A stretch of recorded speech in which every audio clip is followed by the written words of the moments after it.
Is it time to panic on Bijan, on JJ, on Brock Bowers? These are three players that testing the temperature out there. The amount of questions I'm getting, the amount of concern and panic that I see on the face and in tone of messages all over the place. I'm thinking these are the three guys that you're most panicked about. I think Garrett Wilson we can talk about as well. We can mention a whole bunch of other players. But we're going to talk about Bijan.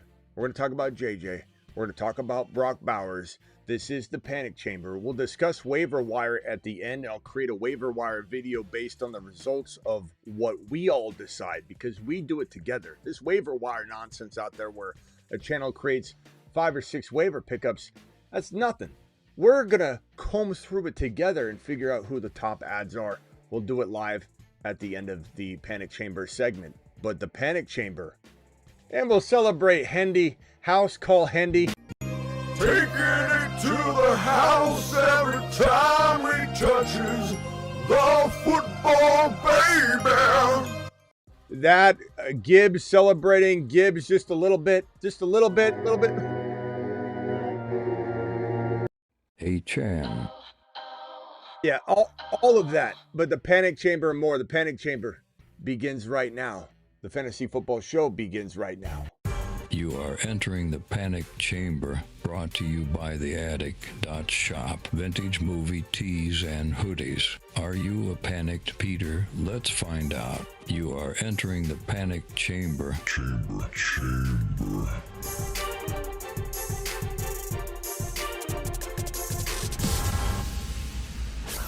Live from the FantasyFootballShow.com studios. It's the Fantasy Football Show. Live! Monday through Friday, 8 p.m. Eastern. Smitty is also live whenever news breaks. Ladies and gentlemen, we are going to open up the panic chamber right here, right now. We'll be discussing the three gentlemen on your screen live. We'll open up phone lines in a little bit as well. What can you say about these gentlemen other than they're monsters? They're absolute fantasy football gems that are, you could say, in complex situations. Now, let's start off with Bijan because Bijan's the highest rated player, the most concerning player. If he goes down at all, I'm talking even remotely close to goes down to like running back 2 material or something, you'd be done. You'd be done. Whereas JJ, he's been playing like a low-end wide receiver 1, high-end wide receiver 3 all year. Bowers, you've been afloat without him. Now, I'm going to ruin this. I don't want to ruin the whole panic chamber. But sometimes, let me just say, sometimes just because a player's in the panic chamber doesn't mean I'm closing the door. And in the case of maybe all three, but especially Bijan, I'm going to buy him. I'm not going to run away from Bijan, the opportunity that is buy low Bijan, when Bijan's been a monster for a majority of the year. Now, are there concerns? Like, let's look at it from the two perspectives. There are those that own Bijan. There are those that don't own Bijan. And there are really a third group, those that can't trade anymore because the deadline's passed, which is a big majority of people. This is such a tough situation. If you can't trade, there's nothing to think about. You're just hoping that the situation gets ironed out. You're just hoping that this situation gets back to normal or some sort of normalcy. But at the end of the day, it's not like Bijan, you have any choice to get rid of him if you can't trade. So that group of people are out of the way. The question is, if you can trade him, should you trade him?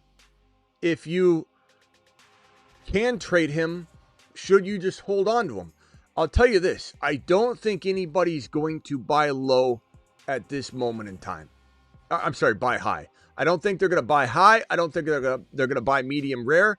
I think they're going to be quite scared of Bejon Robinson. And so I think in that, there's not a lot of opportunity to go even get rid of him. So with Bijan, it's as pretty simple as this. You want to know what I think. I'm not that panicked.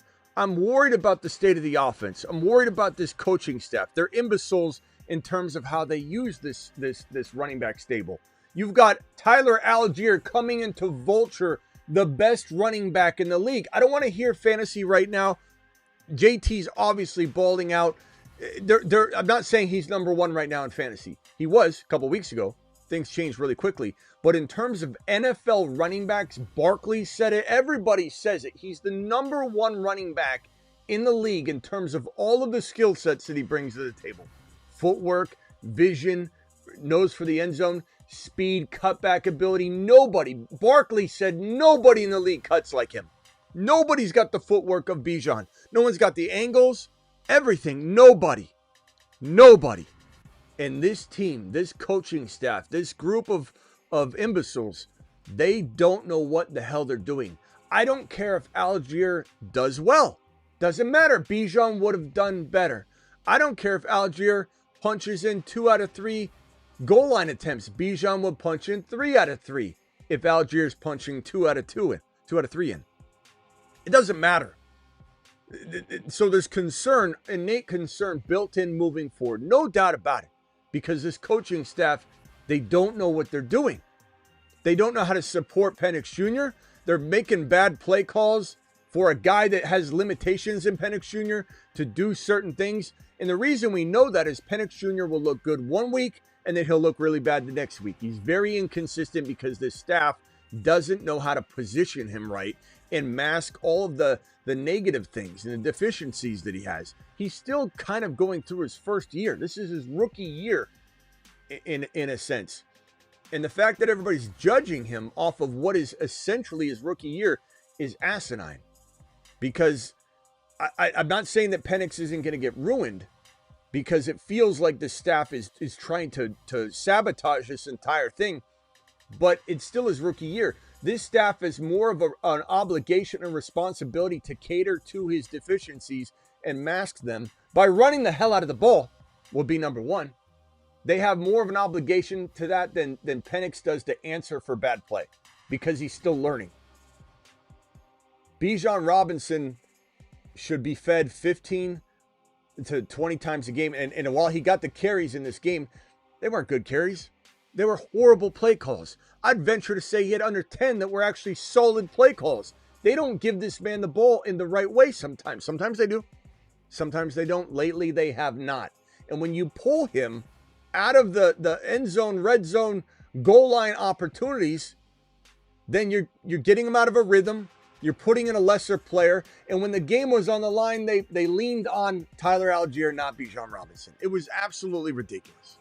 And anybody that says different, it's a casual take. I'm sorry, but it is. Doesn't matter how good Algier did. But he looked good. They like to rotate. Doesn't matter. Doesn't matter. You want to rotate them inside the 20? Sure.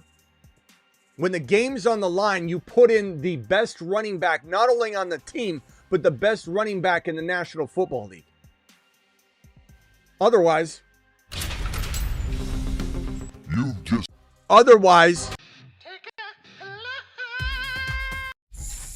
but at the end of the day, ladies and gentlemen, there's nothing you can do. You own Bijan, you hold him. You stand down. You stand down. Alert. Stand down order in effect. There's no move to make. No one's coming to buy him at his 3 week ago value. And if you can trade him, you go buy him.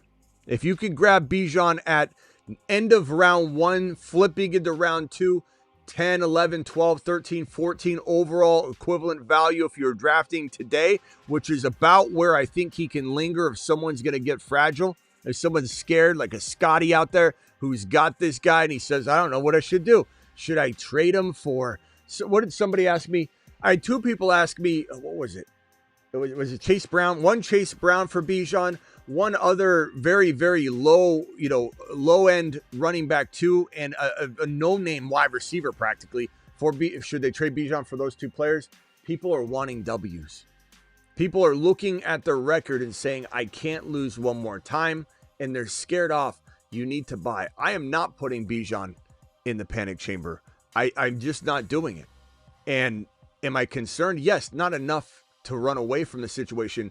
And closing panic chamber doors to me is me acknowledging that I don't want anything to do with the player. And that's far from this situation. In the case, so You are safe. You're safe, Bijan. As far as Brock Bowers, am I closing the door on Brock Bowers? No, I'm not closing the door on Brock Bowers. Is his situation in similar fashion worrisome, erratic, inconsistent? You could probably say it's near identical in terms of the concern, where the concern lies within the player. It's not with the players, with the player's attachment to the team. It's with the players relying upon quarterback, coaching, bad play calling, bad field position, bad defense, bad offensive line. But the one thing about these three gentlemen right here, this guy benefits the most from being down in the third and fourth quarter, and they just gunsling to Brock Bowers. They can double him all they want. Genty will get going once they start doing that. It's going to be a give and a take. Sometimes there'll be a bad game script. Sometimes there will be. Sometimes the flow of the game won't flow just right. But Brock will get open. Hat trick Brock is going to have 2-3 touchdown games, a couple of them on the end of the year. Will he have his 40-yard game? Sure. Every fourth game might be a 40-yard, 4-reception game. 3 catches, 50 yards. But he will have 117 and a touch at least every other game around that. And I would say that this guy, JJ, and so as you can tell, I'm not putting him in the panic chamber. I'm buying Brock Bowers, and if I own him and I can trade, I'm not trading him low. And if you're in a league that can't trade, then there's nothing to worry about. You are safe. But he's safe, but a concern. Sure. But we're not getting rid of him. And we're certainly buying him low. So, Brock Bowers, you and Bijan, I'm going to trade for. And it's not like I'm trading for him at value that was, in Bijan's case, 2 or 3 weeks ago when he was running back 1, 2, or 3 overall, top 5 overall pick. We're talking about trading for him at his newfound value, or holding him when I can't trade him anyway, or no one will buy him high. Bowers, same thing. No one's asking you to go buy Brock Bowers at number 14 overall, like you did on draft day, 15, 16. We're going and buying him from a panic Peter that's selling him outside the top 24 overall players, selling him at 3rd or 4th round equivalent value. Or if you're crafty, you send 2 players that are playing well, you might be sending him less than what's equivalent to 3rd round value for his Brock Bowers because you're being crafty with your 2-for-1. JJ is a concern. In similar context, am I worried about 3rd and 4th quarter, they're throwing, but they can't throw accurate passes to him? Yes. Am I worried about that with Brock Bowers? Yes and no. Geno's bad, but Geno can at least throw the ball. I don't know, and he had a 4-touchdown game 1 game ago. So yeah, he had a bad game, Geno, but Geno had a 4-touchdown game the game prior. This guy right here is JJ's dealing with a quarterback that I don't know if he can even deliver the football to him. So more of a concern than Bowers, but unlike Bijan, and Bijan's a receiving back too, so that's why he's protected in some ways into that. They're down, they got to throw, they'll throw to Bijan. And Bijan's been great receiving the ball. He's one of the best, if not the best receiving back in the league. JJ is going to be playing from behind a lot of games, or they'll at least be in a situation where he's not game scripted out and they're just, running the clock out consistently. That's not going to happen in Minnesota. Question is, though, will he get accurate passes thrown his way? If we go back over here real quickly, JJ had, 4 of 12. That is a concerning number. 4 of 12 for 37 yards. JJ doesn't drop the ball. Even if he dropped 1 or 2 of these, I don't know what do we deem as droppable? Is it just such an errant pass thrown in traffic? Regardless, we know this guy's going to drop maybe 1 ball if you're having an unlucky day. He's catching 4 of 12. What's that tell you? Garbage. And someone said in the last live stream, Smitty, at least he's getting 12 targets. That's true on a surface level, but then you say to yourself, does it matter? Is he really getting 4 or 5 targets? I could throw the ball in the ground right here. It doesn't mean it's a target. Granted, it's got to be a pass headed his direction and in his vicinity and all the metrics that conclude whether it's a target or not. But my point is, I don't know that this would be something you could look at and say 12 targets, fantastic. You say this guy's getting garbage throws thrown his way. In the case of Brock Bowers, looking at Brock Bowers' receiving line, 1 of 3. The volume was the concern in this game. And I do think that while he can get double teamed, know that Genty will be able to counterbalance that non-stacking of the box. So there will be a tug and pull and a give and take and a relationship between Genty and Bowers, keeping a defense honest as possible on both sides of that equation. Bijan, if you look at Bijan's stats from this week, 17 carries was nice. I mean, you look at Achane. What Achane have? 15. What was it? Achane had such a good day. Let's go over to Achane real quickly. Achane blew up. Gibbs blew up. Let's look at Gibbs. Let me see if I can get Gibbs' stat line. Gibbs is right here. So Gibbs ran the ball 15 times for 142 and 2. So in some respects, you could say, hey, Smitty, wait a second. Bijan ran the ball more than Gibbs did, 17 totes. 84 is not bad, by the way. He had a decent day, but the opportunities suck. The play calling sucks. That's where the concern lies. It doesn't matter if he gets 15 or 23 carries. To me, what matters is the quality of the carries, the quality of the work, the positioning of where they at on the field. How close are they? Are they running the ball in an impossible situation inside they're backed up inside the 10-yard line, and the defense knows they're running the ball, and there's 3 of his carries right there. Boom, boom, boom, punt. Like, it's quality of carries means more than the number of carries. Trey Henderson had 14 carries last week. Trey Henderson had 14 carries this week. Trey Henderson was called a trash can last week. Trey Henderson this week with the same carries, 147 and 2 touchdowns. Taking it to the house every time he touches the football, baby. Taking it to the house every time he touches the football, baby.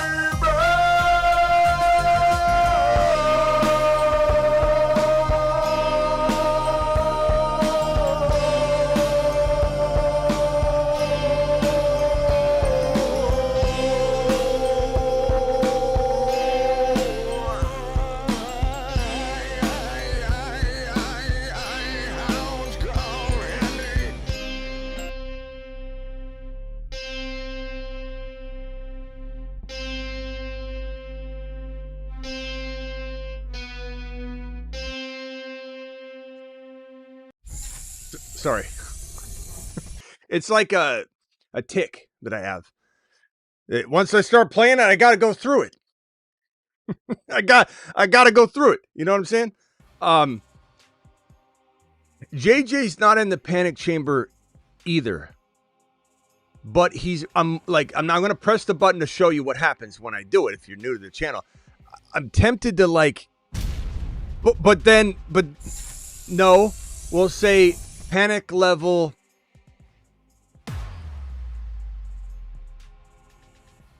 8.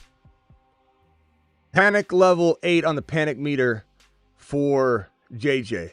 For Bowers, I would say 6 because of the inconsistency. Bijan, I would say 5.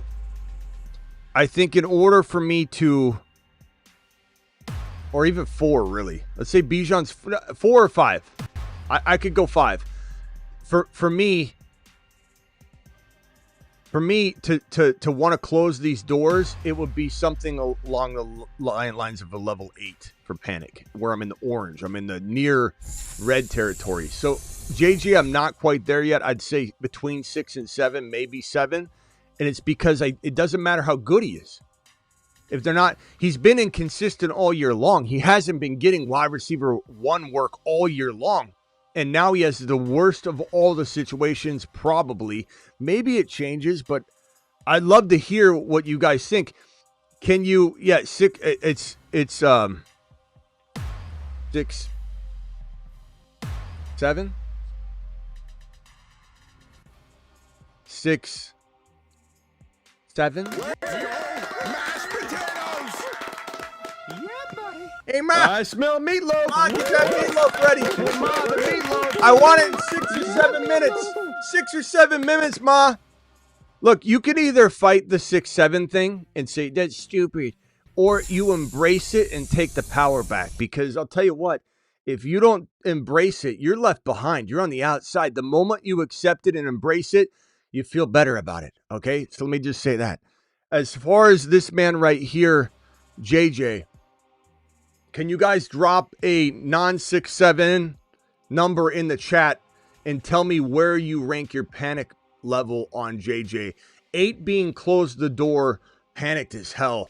7 would be where you're kind of, you're concerned, but you're not avoiding.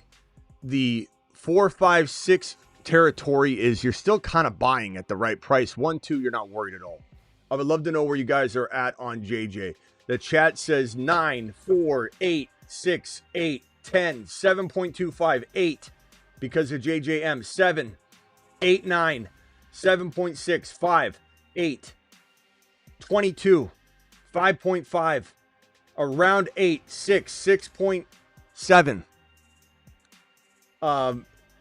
I smell meatloaf. Hey, Ma, the meatloaf. Okay, now I want you to rank, and I want you to write Bijan's name because I don't want people to, there's people with a delay watching the stream. I know you're still voting on JJ, so I want to know the difference. Write Bijan and then the number of panic. Again, remembering that my panic for Bijan's probably more around 4 or 5. I'd say 4 probably for me on Bijan. But drop yours, write Bijan and the number so that I know the difference. And then write, and then I want you to write also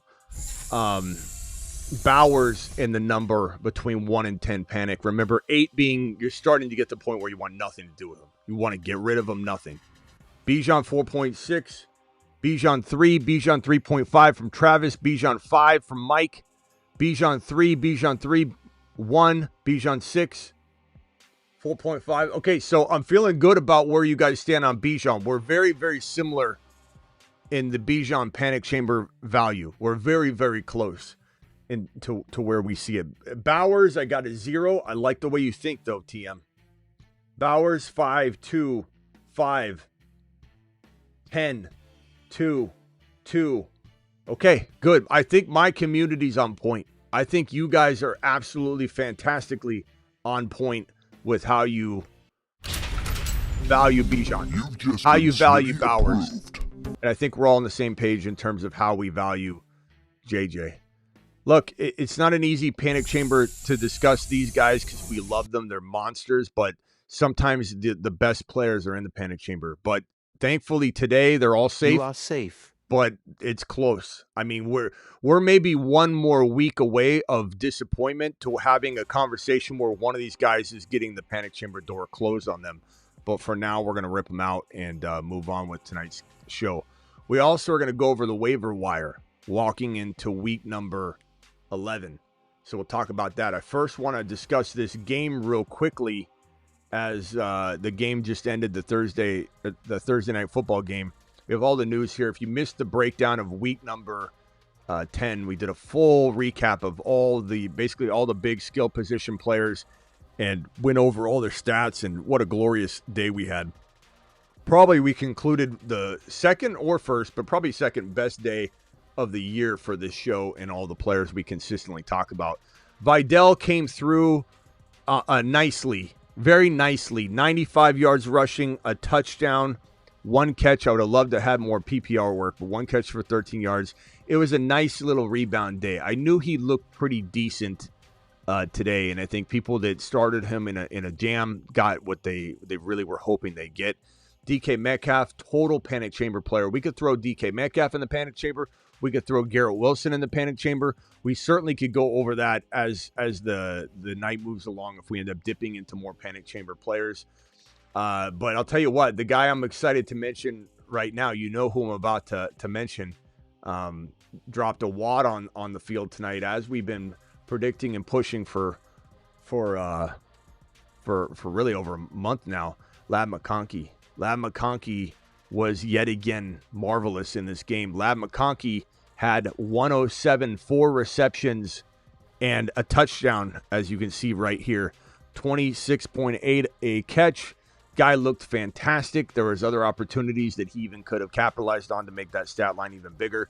But Lad is a man. Lad is a player that is playing, in my opinion, moving forward as a quiet disguise. No one should pay this. No one should expect it. Even I'm not expecting this moving forward, but you might get it if you're not careful. Sometimes you get what you don't ask for. And if you expect wide receiver 2 numbers, what I'm saying is you're going to maybe get wide receiver 1 numbers. Don't expect it. Don't expect it, but he's a low-end wide receiver 1, potentially trapped inside, gratefully, inside a wide receiver 2 value. And in some cases, a super high-end wide receiver 3 value in different size leagues. Lad McConkey's was and still is a secret weapon wide receiver 1 that you might need on your roster. If you don't want to touch your RBs, let's say you got JT and you have a running back like Rico Dowdle. You have Mahomes, who's coming off the bye now. You've got Rashee Rice, and you need a wide receiver. You have no 2, you have no 3. You got a little surplus at RB, maybe an extra tight end, whatever. And you go shopping for Lad McConkey and quietly stick him in the wide receiver 2 spot. You might flirt and have a cup of coffee with wide receiver 1 numbers. Maybe at the end of the year, he's not in the top 12 because he had a late start, but maybe he plays prorated from weeks 11 on, well, 10 on, 9 on, 8 on, because we've been talking about him that long. But let's say you acquired him tomorrow. You get him from weeks 11 through 17 playing like maybe a 12 to 14, 12 to 15 wide receiver. That's what Lad can bring you. That's what Lad can bring to the table. And someone said, why did Keenan Allen fall off the face of the earth? He did exactly what we said he would do, my boy. This is why Keenan Allen's been a sell-high player for weeks and weeks on end. Because, like I said, in the offseason, Kamara, Mixon, and I know Kamara had a decent day today, but these are players that will drop off because they're at their age cliff anyway.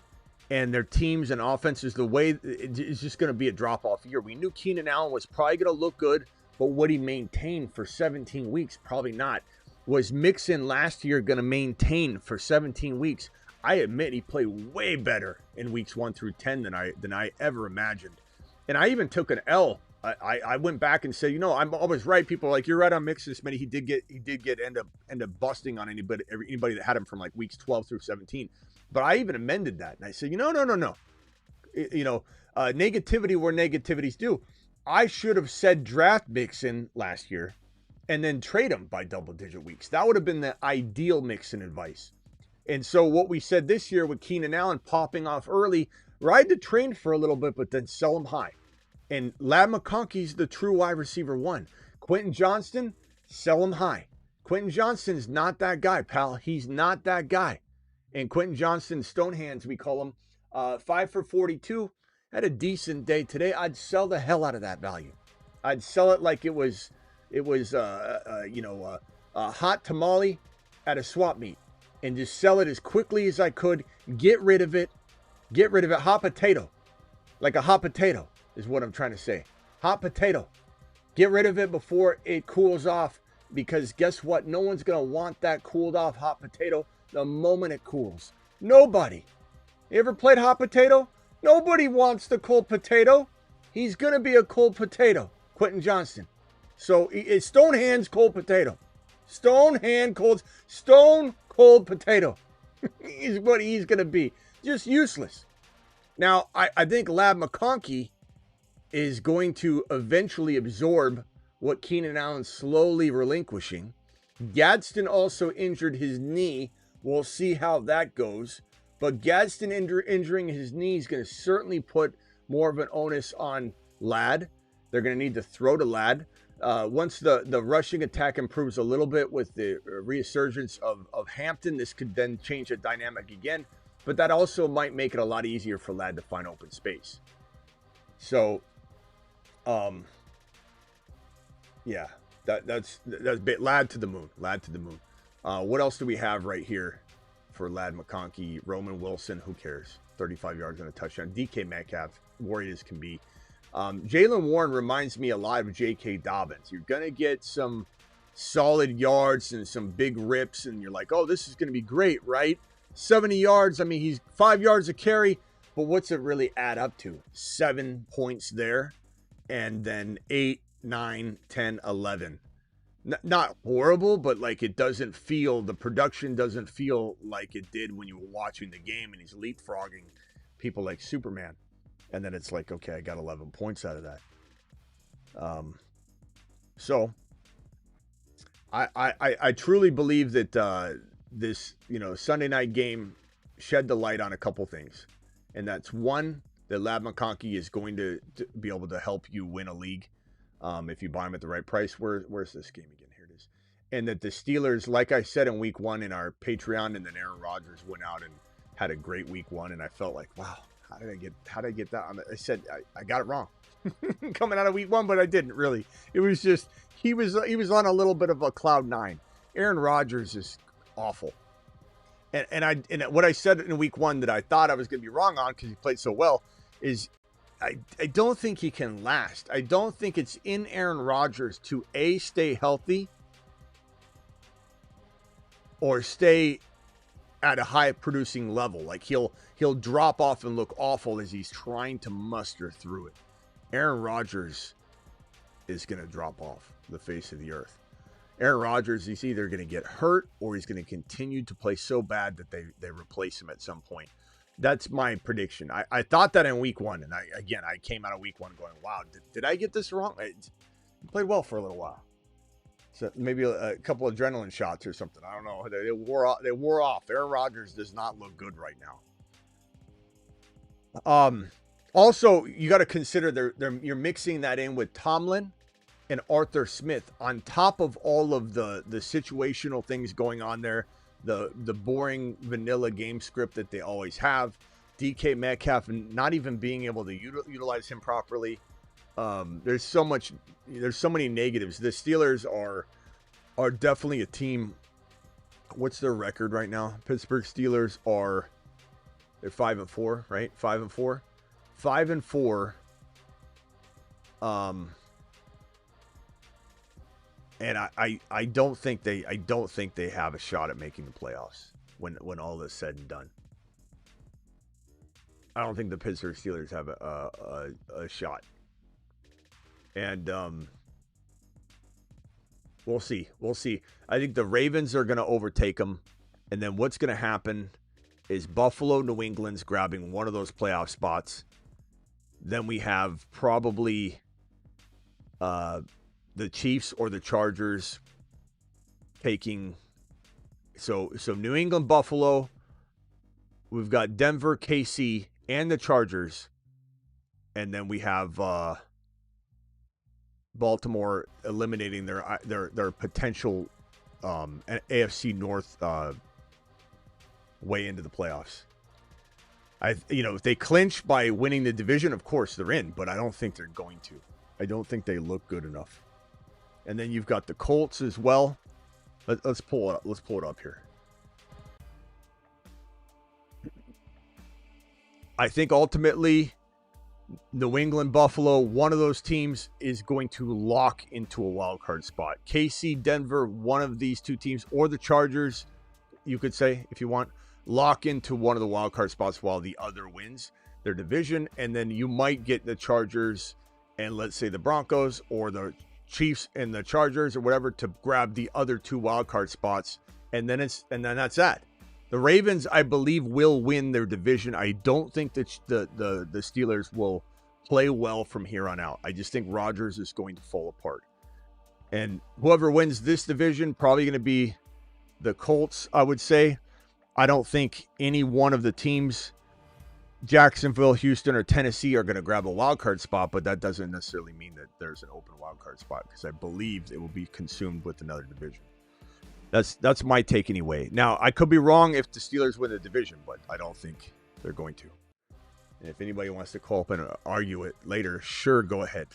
I don't think even Ron Navy's going to call in. Ron's probably going to feel pretty pessimistic tonight and call in and say something, if he doesn't call in at all, and say, Steelers aren't going anywhere until Tomlin's gone. Like, I expect that to be Ron Navy tonight if he calls in.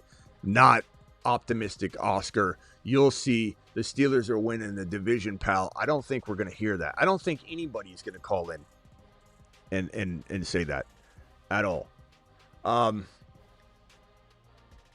Trash Panda, you must not have.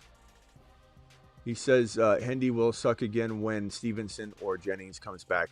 You must not have. You cut him in all the leagues, didn't you, Panda? You don't have any Hendy shares, do you? Sorry to hear that. Guys, let him be. He's going through it right now. If you can see it from a mile away, bro. We know who has him and who doesn't. Anybody that's going out of their way right now to say negative things about Trey Henderson, there's zero chance you own him. And you could say, and you're gonna type right now, Panda, I got him in 3 leagues. You can't. You don't. There's no way somebody that enjoyed the fruits of Hendy's labor today is going to say anything negative. You'd be so biasly in favor of him, you would not even see clear. You're going to be living on cloud 9 yourself, and you're going to come in and say, he's the best. There's no way someone that started and benefited from Hendy's production today would see clearly enough to be negative at all in this context. You are negative on Hendy. You don't own him. You don't have him. You're upset at yourself. And it's unfortunate. It's unfortunate. Mr. TD says, relax, Smitty. I don't know what you're even talking about. Relax about what? Relax about what? What am I look like I'm ranting and raving about? This is about the calmest my voice has ever been. I don't know if you're watching the wrong stream. Mr. TD, when you see this, hopefully you forward all the way to the end of the show, because I think you're watching in the wrong place, pal. Okay. He says you say he's joking? Okay. Well, how am I supposed to know that? Did he put this as a joke in parentheses? How the hell am I supposed to know that? All right. On that note, Taking it to the house every time he touches the football, baby. Taking it to the house every time he touches the football, baby.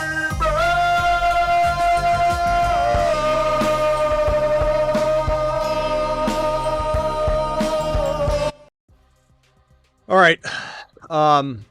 Let's do the waiver wire. Actually, I got to do the super chats. Then we'll do the waiver wire week number 11. Panda, I appreciate you. If you're a Hendy owner, we appreciate you. Sup, Smitty. Hendy to the moon. Thank you, Big Al. Big Al to the moon. Thank you, pal. Wolfman says, so glad I moved JJ plus DK for JSN and Diggs. Yeah. I'm glad you did that too. Fade Bijan, thank you for the super chat. Fade Bijan and Adams. Fade or trade? It probably means trade Bijan and Adams for Lamb and Bucky. Wow. With Adams is new, and we got to take a look at Adams' back injury. I will probably say give me Lamb and Bucky on a whim, and there's some gamble there too, though, that you're potentially not going to have Bucky back. But I think I would potentially, just off the chance that Adams sits a game. And the word was on Adams that he could have went back in. But keep in mind, going back in with adrenaline is different than resting through the night, waking up tomorrow, and having said injury get worse. So, I don't know. Chat, vote on this one. Are you willing to wait on the Adams situation and run the risk of this trade getting pulled? You know, would you rather Bijan Adams or Lamb Bucky? Kind of close for me. I probably lean toward Lamb Bucky, but it's a close call. Very close call. I think the chat's going to be torn on it, but we'll see. In Dynasty, would you trade Neighbors for Rice? I'd rather have Rice. I'd rather have probably Jefferson in Dynasty, although who knows what's in store for him even next year, but I do believe Neighbors will take about a year to get 100%. So if you're willing to wait and you're in a rebuild, I'd rather have Neighbors over Bowers, but I do love Bowers a lot. But I do think JJ and Rice deserve to be ranked ahead. Even in Dynasty, you're considering winning in 2026 and long-term at the same time. If you're in rebuild mode and won't even win next year, maybe I'd take Neighbors. Achan London, Kyron Otten won me the week. Awesome rise above. So glad to hear you keep winning, bro. Ross with a $20 holler. Ross to the mother freaking moon. Ross. Alert. Super chat alert.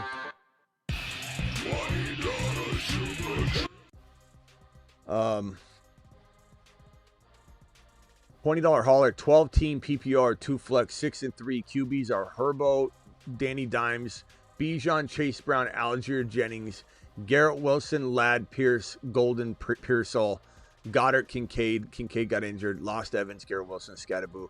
How do I salvage this team?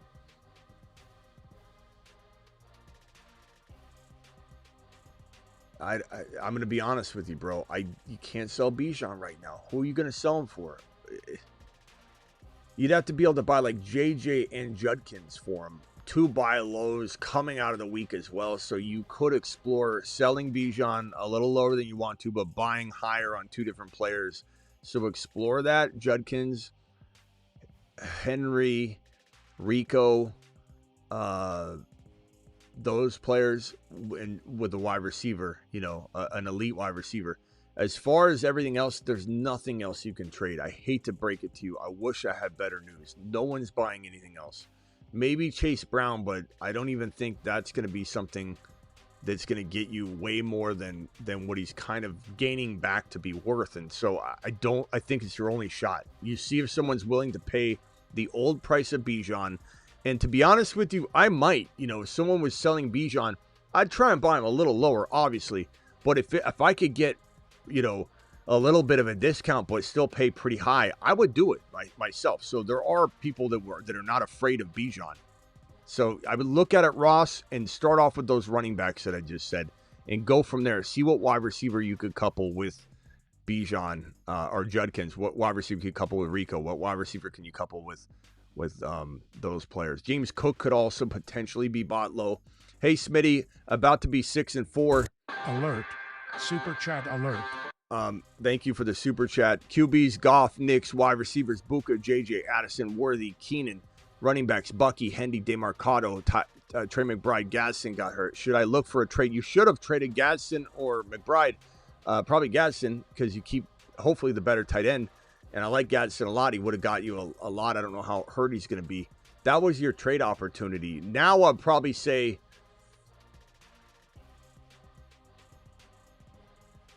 can't trade JJ low.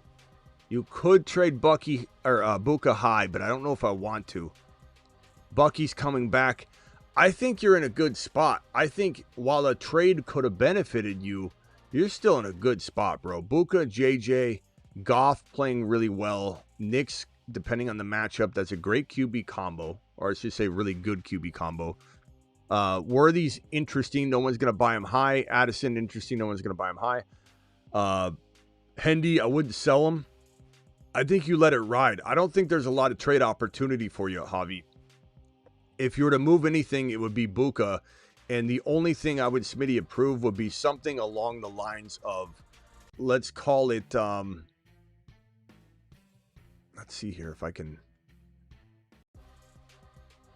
where's my wide receiver? Let's call it, Nico's off the table now. Nico is perfect. All week long, downgrade to Nico, get an extra running back. Downgrade to Nico, get an extra running back. I don't know that there's a lot. Downgrade to Rice. Is Buka a down? Is someone going to give you something with Rice? Maybe not. London, after a big game, probably not. Adams, he's hurt. I don't know that there's much left to explore. And JJ, he would be another one you could contemplate doing that with. I don't think there's another. I don't think you want to go all the way down to a Dunze. I like a Dunze. I don't think you want to go all the way down to Ladd, even though I like Ladd. Garrett Wilson's injured. AJ Brown potentially, and then you get a running back or you get a running back upgrade. Past that, I'm standing down. I'm waiting for Bucky. You're 6 and 4. You can wait on Bucky. Javi, I would stand down, my boy. I'm sorry that there's just not a lot to trade, and I'd hate for you to dilute your team even more. Smitty, thank you for that $20 hauler. Let's see what we can cook up later in the week too, or tonight or tomorrow if you have a follow-up or an idea that we can kind of tweak. Smitty, my team to the moon today. I am up 139 to 56 with Barkley tomorrow. My opponent has AJB. Fantastic news, Nick. I'm so glad to hear that, my boy. Dynasty Superflex, 6 point per TD, TDs targets to sell Jacoby and T-Mac. No one's going to buy that for very much, bro. It's not a real lucrative package. Like, hey, look at my T-Mac and Jacoby. I would say you could maybe get rid of both of those guys and get... I don't think you can really get a Dunze anymore. You could try. I like Lad McConkey, but that's kind of off the table now. JMO can't be bought low anymore. Pickens might be able to be bought low. I like Pickens a lot. Maybe you like Jacoby and Mac more. I like Pickens a lot. I think you probably got to go over to the running back front. Harvey would be intriguing with the J.K. Dobbins injury. Jacobs would be really appealing if you could pull that off. Javonte Williams, all of which are probably going to be tough. Rico Dowdle, all of those are going to be tough. Chase Brown, I don't think there's much you could go after. You could try Swift if you really believe in Swift, and then you could pick up Monangai if someone cuts him or you have him already. Don't think I want to touch that Seattle backfield. I don't think there's much more that you could try and get. Maybe some sort of quarterback or tight end upgrade. I don't know who your tight end is, but I don't think anybody's going after Jacoby and T-Mac too much. I mean, Dynasty maybe a little bit more. All right, and if that's not T-Mac, if that's like Mac Jones, you gotta be a little more clear. If it's Mac Jones, same rules apply, really. You know, but I don't think Mac Jones has long-term value. I mean, the Niners might stick with him. Okay, after losing 4 straight, I've won the my last and back in the playoff race. Okay, last what? I don't know. Last what? After losing 4 straight, won my last. I don't know, but you're doing good. That's great. CD and Rice on a bye. House call Hendy came in the clutch while picking up JMO. Oh, man, I told you JMO was going to be the guy. JMO was such a big double. You've just been Smitty approved. JMO was such a big W. All the JMO hate. Oh, man, it's so nice to see JMO get work. And I think Campbell now calling plays, he's going to get him back in the groove. JMO is such a good... JMO and Ladd are 2 of the craftiest wide receivers to add to your roster. You know, before they blew up. It's just amazing. Is JCM droppable? Yes. Yes, he is, Megas. And congrats, my boy. Awesome job. Rockout says, Achan got me the win. 40 burger, 5-5. Congrats on that. Megas, thank you again for that $20 hauler, by the way. Alert. Super chat alert. And just to make sure I didn't miss anything else in the question, also picking up JMO and Jennings off waivers last night. So good, bro. So good. You think J.K. Dobbins will be out some time? I think so, but then they have a week 12 bye. So I think Harvey starts week 11, but then there's a bye. So depending on how long that, hopefully, I'm not saying I want injury on a player, but hopefully he needs more time to get right because I worry about him. And I want Harvey to get his shot. So we'll see.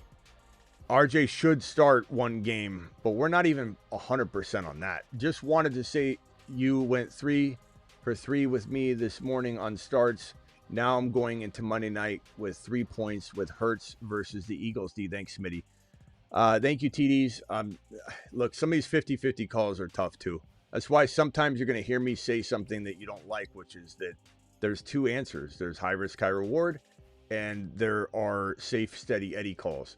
So in that, I venture to say some of what I told you was a combo of that. So I'm not trying to say that I didn't miss 3, but sometimes there's no answer. Sometimes you have to decide between the safe, steady Eddie call or the high risk, high reward call. Like the Monangai Hendy call that we had over and over all show long last night, this morning, and the night before. And the answer was for 48 straight hours. Hendy's the higher risk, higher reward play. Monangai's the safer play. And that's exactly what happened. Monangai's floor is going to be about 8 to 10 points, but that's what he could get you, but his floor is there. Hendy could get you 2 points, or he could get you 30. And so that was always my answer. And some people made their decision. And in the chat, I see the comments. People are ripping on it left and right. Smitty, I started Monangai, and I set Hendy because of you. I gave you two options, and it's not a cop-out answer. It is just the reality of the situation. Sometimes there's not a finite answer. I try and give as many finite yes, no, this guy, that guy answers as I can, but there occasionally has to be a call where you say, all I need is 8 to 10 points, and I've got this in the bag. And that's when a 2-point Hendy performance because of Vrabel isn't what you want to gamble on. But then Jennings got hurt. The backup running back that was getting work in front of Hendy again in this game, it took Stevenson getting hurt. Even after he fumbles. It took Jennings getting hurt. They bring Dearness Johnson off the bench. It took all of this to happen for Hendy to get a shot. There is risk involved, but all I'm saying is it is funny. Anyway. What are we doing here? Get Genty or Judkins with Harvey or Swift. I'd get Judkins if I could pull that off, but I will say Harvey could potentially be as good. We just don't really know. It's a high risk, high reward situation. That would be the same answer. Judkins is safer, has a much higher floor in terms of weeks 11 through 17, but Harvey does have more upside than Judkins. It's just he has way more risk. So I would say Judkins would be my favorite out of all of that group, but I do think Harvey has the most upside, but it depends on what your team needs. London, Lamb, Rice, Pickens, you got a really good team. I think you could probably be safe with Judkins. It would be a really, really solid squad. And JCM stand down. Yeah, I'm fine with that. I'd trade Genty. Let's see. Get Genty or Judkins with Harvey or Swift. I would trade Swift for Judkins if you could control this. And trade one of your wide receivers. Not in that deal. I hope you don't mean that. But would I trade one of them? No, I mean, if you got to trade one of your wide receivers with Genty to get one of those running backs, no. Absolutely not. If that's where we're going, Greg. But I would certainly trade Genty and something small for Judkins if you can buy Judkins low. Or if you're giving up maybe, let's say, and you got Dowdle too. That's awesome.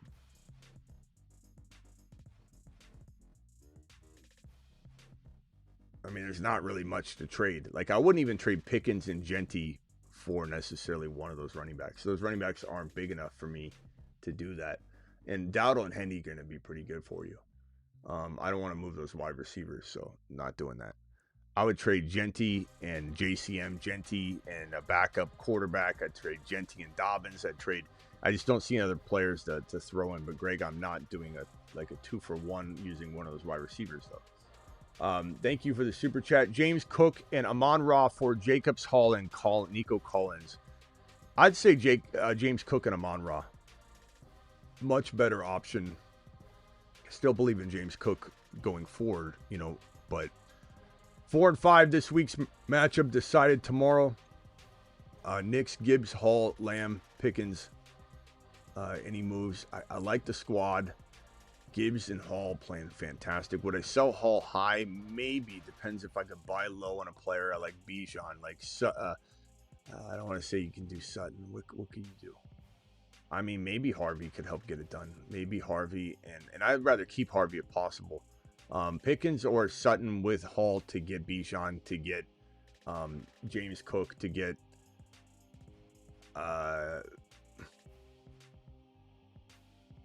Hall for Judkins and a Sutton upgrade. That could work. Hall for Henry and a Sutton upgrade. Hall for Rico Dowdle and a Sutton upgrade. But the Sutton upgrade would have to be pretty solid and significant. Jordan, I'm going to probably explore those. Husseini in the building. Smitty, rate my brother's 10 team. Husseini, I take it that today didn't go well for you. I'm sorry if it didn't. Oh boy. Smitty, rate my bros team, 10-man, PPR, Hurts, Flacco, Bijan, Bucky, Hampton, AJB, Abuka, Lamb, MHA, Goddard, Hawkinson's, Woody starts, Shakir 8-2, any moves or trades. That's a great team, man. Bucky coming back, I'm good. Buka, Lamb, I'm fine. AJB's really nice in that third spot, even though I don't really love AJB overall. I like him as a wide receiver 3. Would I move like Bucky and AJB for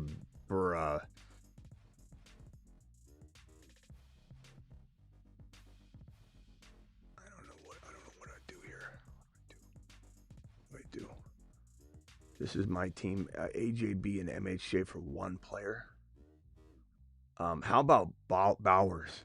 How about AJB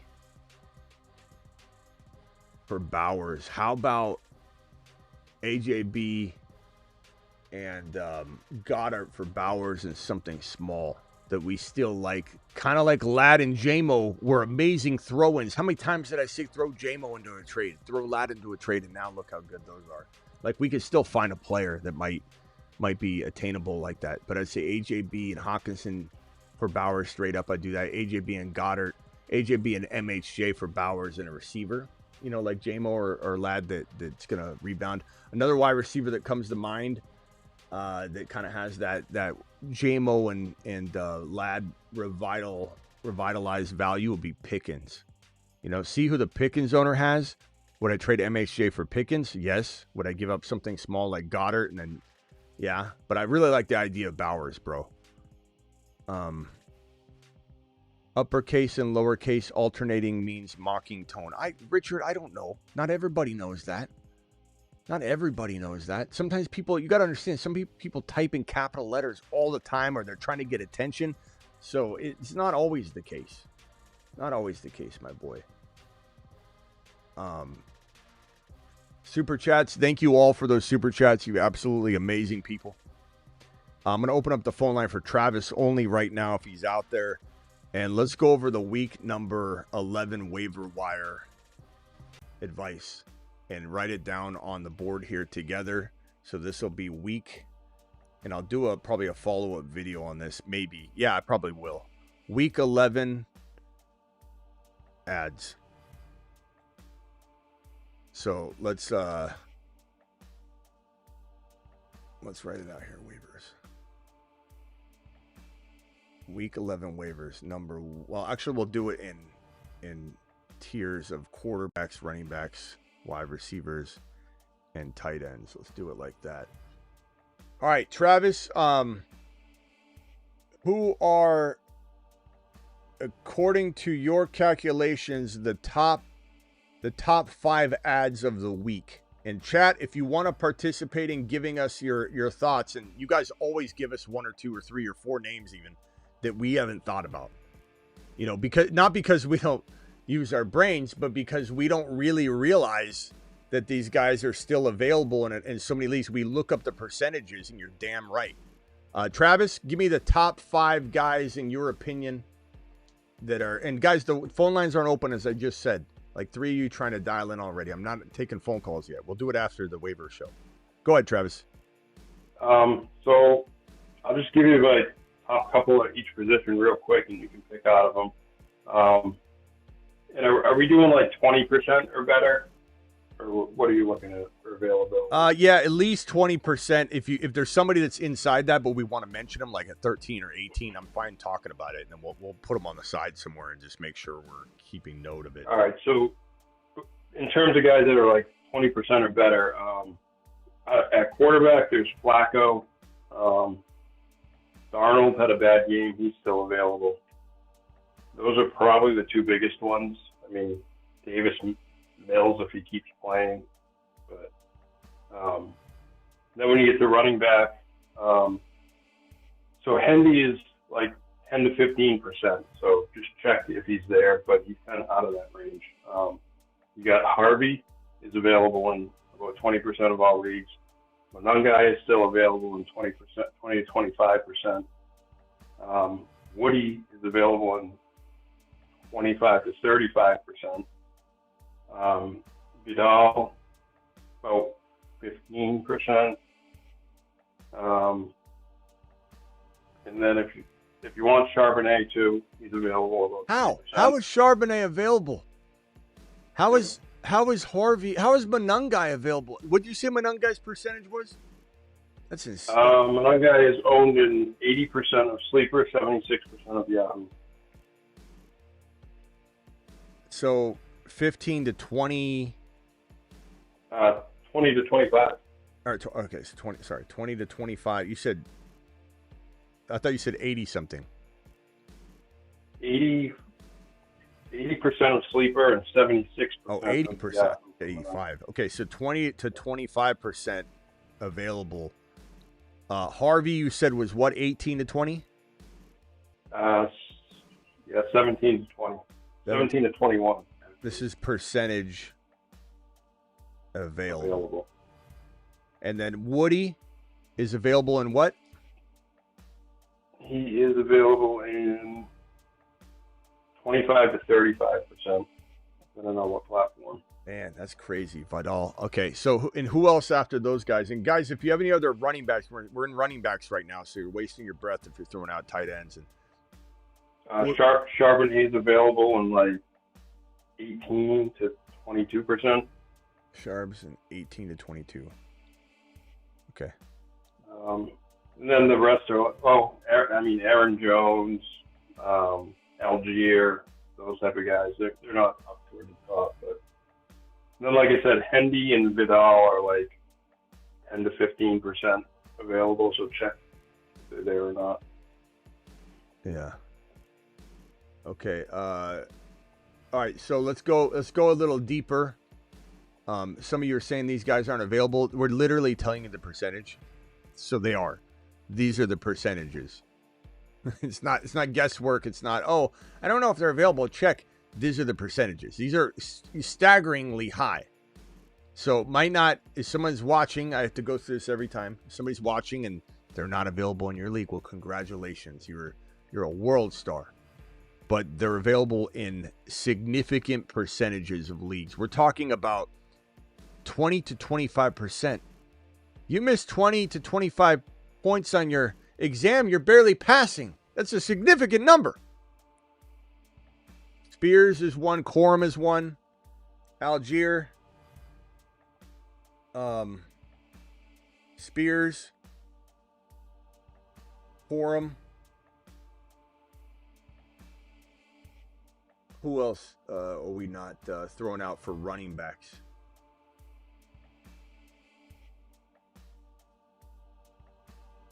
Rodriguez.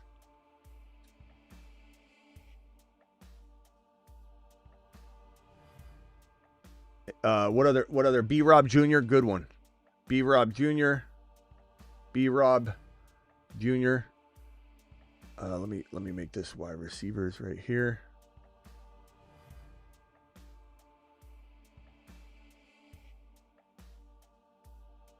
DeMarcado, Aaron Jones. DeMarcado.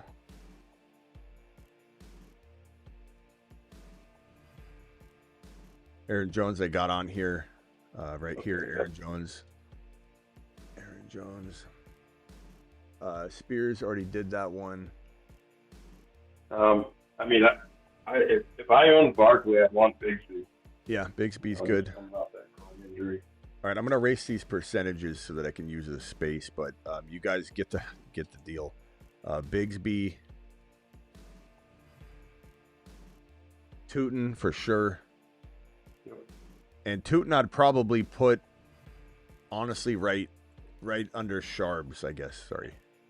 I'd probably put Sharbs over Vidal because Hampton's coming back. And I'd probably put Sharbs. Well, Sharbs and Woody. Guys, who do you like better, Woody or Sharbs? That's a tough one. They're both sharing carries. So Woody, Sharbs. I'll probably go Sharbs because he's so proven if he gets in there, we know he's a top 6 to 10 running back. Sharbs, Woody, and Vidal.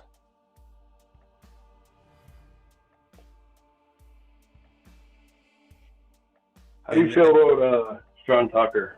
Do you think he's going to take away from White before Bucky gets back? Do you think they'll split it? I put Tootin right there. Sean Tucker, he definitely needs to be on here. I mean, I thought he was the clear backup, and I was wrong.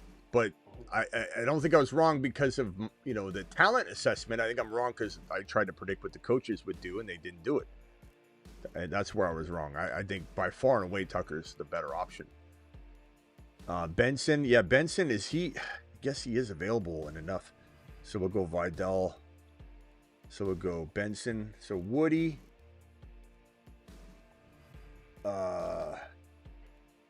Woody, Vidal.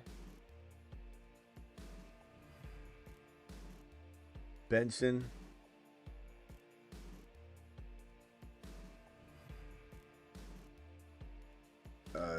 Tootin I'm going to put right here, but I'm going to draw an arrow. Did I just erase somebody that I don't think I did? I think I squeezed him in.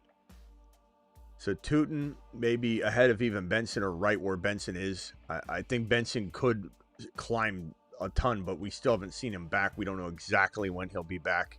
I think this is, you could put Samson on here, sure. Down here, Samson. Well, any other names that people are saying? Brashard Smith, I don't know. No, and I hope so. Like the Giants running backs there, they each get 10 carries, whatever. I'll put him here, but like Singletary, Tracy, Singletary. I don't know. If you have Dowdle, grab Hubbard if he's out there, stuff like that. But those are all things you kind of have to take care of on your own, Yeah, I don't know that they're league winners or guys who are draw. I think if I had to identify league winners, and I'm going to circle league winners, Harvey, Manungai, Sharbs, Woody, and honestly, I think Vidal and Benson and Tootin. I think because I still think Vidal's fantastic. Obviously, he played really well tonight, but there is a threat that he's not going to be long term once Hampton's back. But what if Hampton takes longer to get back? I still think that Vidal and Benson have league winning upside. I don't know that anybody else does. Corum could if starting, but I'm not gonna necessarily circle him. I want this. Just one thing to note and watch. Jalen Wright out carried Ollie today, 5-1. So okay. I don't know if that was game script or what. Right. Okay, so that's good. So we got Flacco, Darnold. Guys, in Hendy over here, he's not likely available. So just check. There's a few more QBs. I just named the top. So make sure Stafford's not available. He's 85% owned in sleeper, so 15% of leagues is still floating out there. Dart is like 10 to 15%. After that, it's like Davis Mills if he gets another start. Mac Jones. Love is available in 25% sleeper. Jordan Love's available in 25%. Yep. Okay, hold on a second. I got to redo this because these percentages are as high as these, and if I'm not including them, it's not going to make sense. So Flacco, Darnold. Hold on one second. Flacco, Darnold. So I'm going to go Stafford.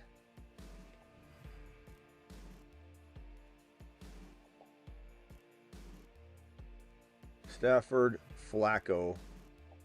No, Dart. Who else did you save? Stafford, Dart. Then percentage-wise, I guess it would be Love and Darnold, and then Flacco. If you're going by percentage, like highest percent owned.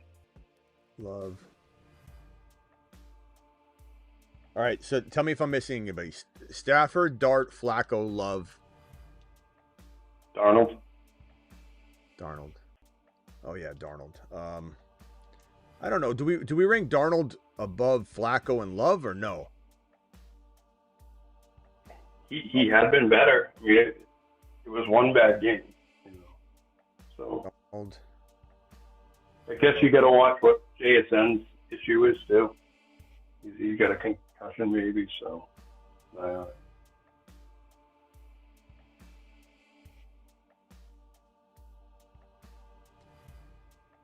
Oops, spelled that wrong.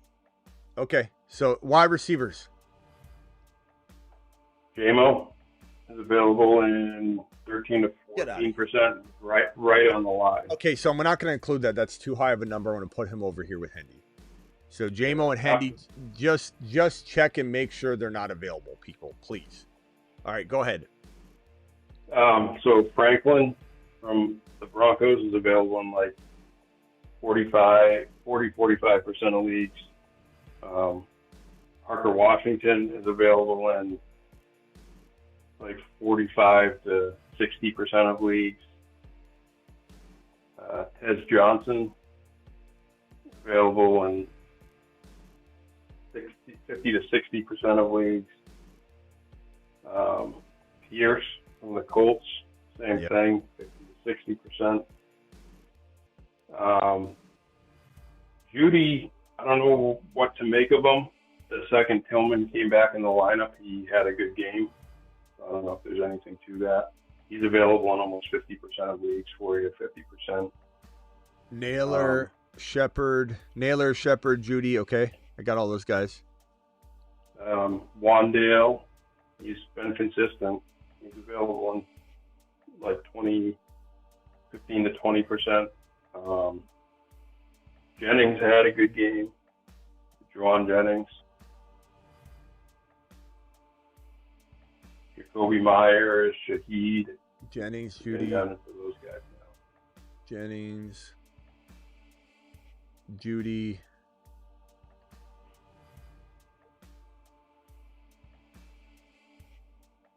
Shaheed.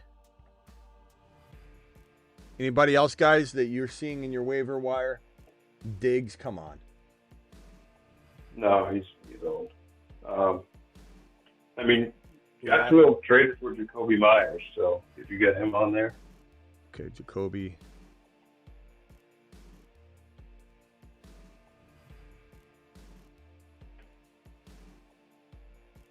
Okay.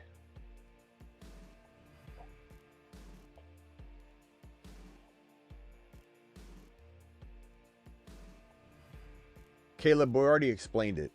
You're saying they're not available in your league. That's because we've already explained it over and over. You fall into the 20% that has a big enough league where these guys are not available, but there are 20%. You can't tell me that as we get down to the lower part of this, that these guys aren't potentially available. That Singletary's not there. Shaheed, Judy. If so, I mean, you're running bone dry, my friend. There's not going to be a lot left at all. Yeah, I guess you could stick Slayton on there. Someone said. Slayton, sure. Trey Tucker didn't have a good game, but he's their default number one wide receiver. I don't know what to make of that. Yeah, I'd put Trey Tucker higher, way higher, if his percentage is there. Pierce, I mean, I think he's up here, like one of the top guys. Okay. Pierce, Franklin, Parker, Washington, Tucker. Or no, hold on. Pierce, Franklin, Parker, P. Wash, Wandell, and then Tucker. Maybe Tez Tucker. Okay, so he fell a little bit. Tucker. There's also the Green Bay wide receivers. Dobbs, Watson, Golden. Dobbs. Man. Naylor. It's hard to know where to draw a line, you know. Yeah. Dobbs. Even I'm looking at it. Even Shakir is like just under 20% owned. Shakir, I will put up here, man. So he's I know he had a 14 to 16% available. That's why I didn't say him off of that. Okay, so I'll put him over here. Here. I will say, though, that this list over here, Hendy, J-Mo, if they're available, they're number one, number two. And I think Harvey up there, too. Shakir is the only one that I don't know. He would be probably slotted in the top four, but maybe not number one. Like the other two, obviously. Golden, I guess, but he's one of those guys. Like, where do you draw the line? Yeah, how many guys are you going to put on the list? You know? Malik Washington is another one.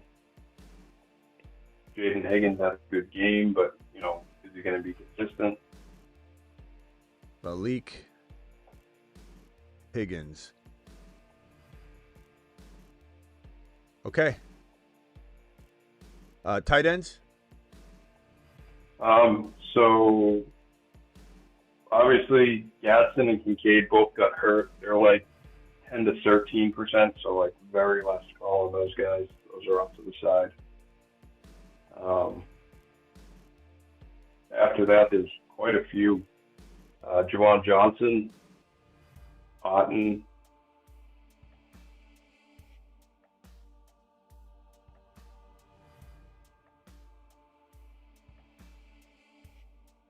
What's Loveland's percentage?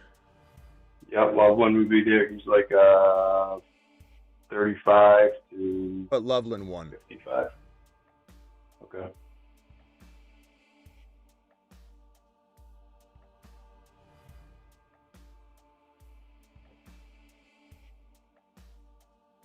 Who else? So you got Johnson on, Theo Johnson and Schultz and Joku and Fannin. Schultz.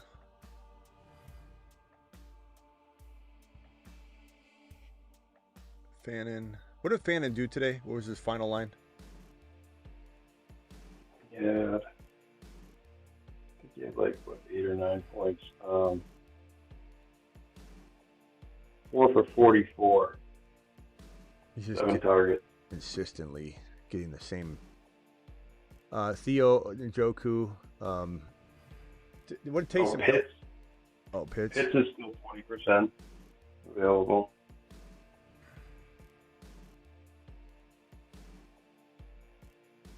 Taysom Hill had 1 target, 7 rushes for 20 yards, 2 points.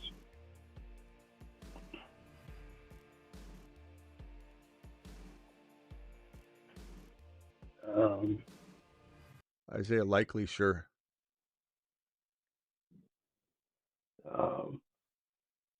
And then, like, a little further down, Hawkinson and Ertz and Mark Andrews. What's Andrews' availability, though? Let's see, 15 to 19. So, yeah, he's a little under, actually. Say Andrews over here.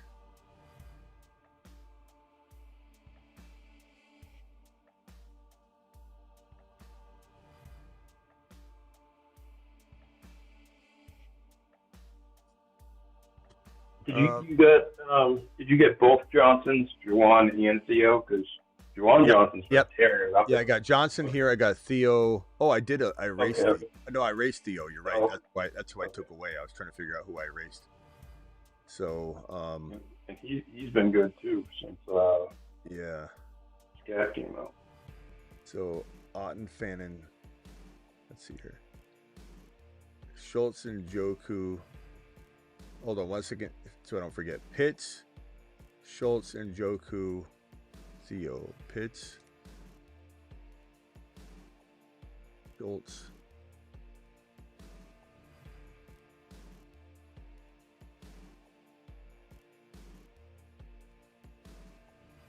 and Joku. Theo. Okay. League winners for wide receivers. I'm not even going to circle. Do you want to put Musgrave down there? Sure. And Strange, who's coming back from the Jaguars. Strange. I think that's pretty good. Yeah. There's no wide receiver league winners. Sorry. I just don't see it. Tez is really interesting, but he has one bad game next week. Everyone's going to hate him. I'm not saying he will. I'm just saying Franklin's borderline. I wouldn't say league winner. I'd just say he's really, really solid if he continues. Yeah. But one bad game, everyone's going to hate him too. So I wouldn't even I'd say Loveland potentially has league winning capability. I'm going to put a dotted circle around Franklin because once his quarterback situation changes, he might change entirely. This is the waiver wire for week number 11. I'll tweak it. If I see anything else, I'll add to it. and I'll try and do like a recap show on it tomorrow at some point, just to kind of streamline it and make it more of a focal point of a video versus being embedded at the end of this one. But you guys get the glory of helping create this, which I think is awesome.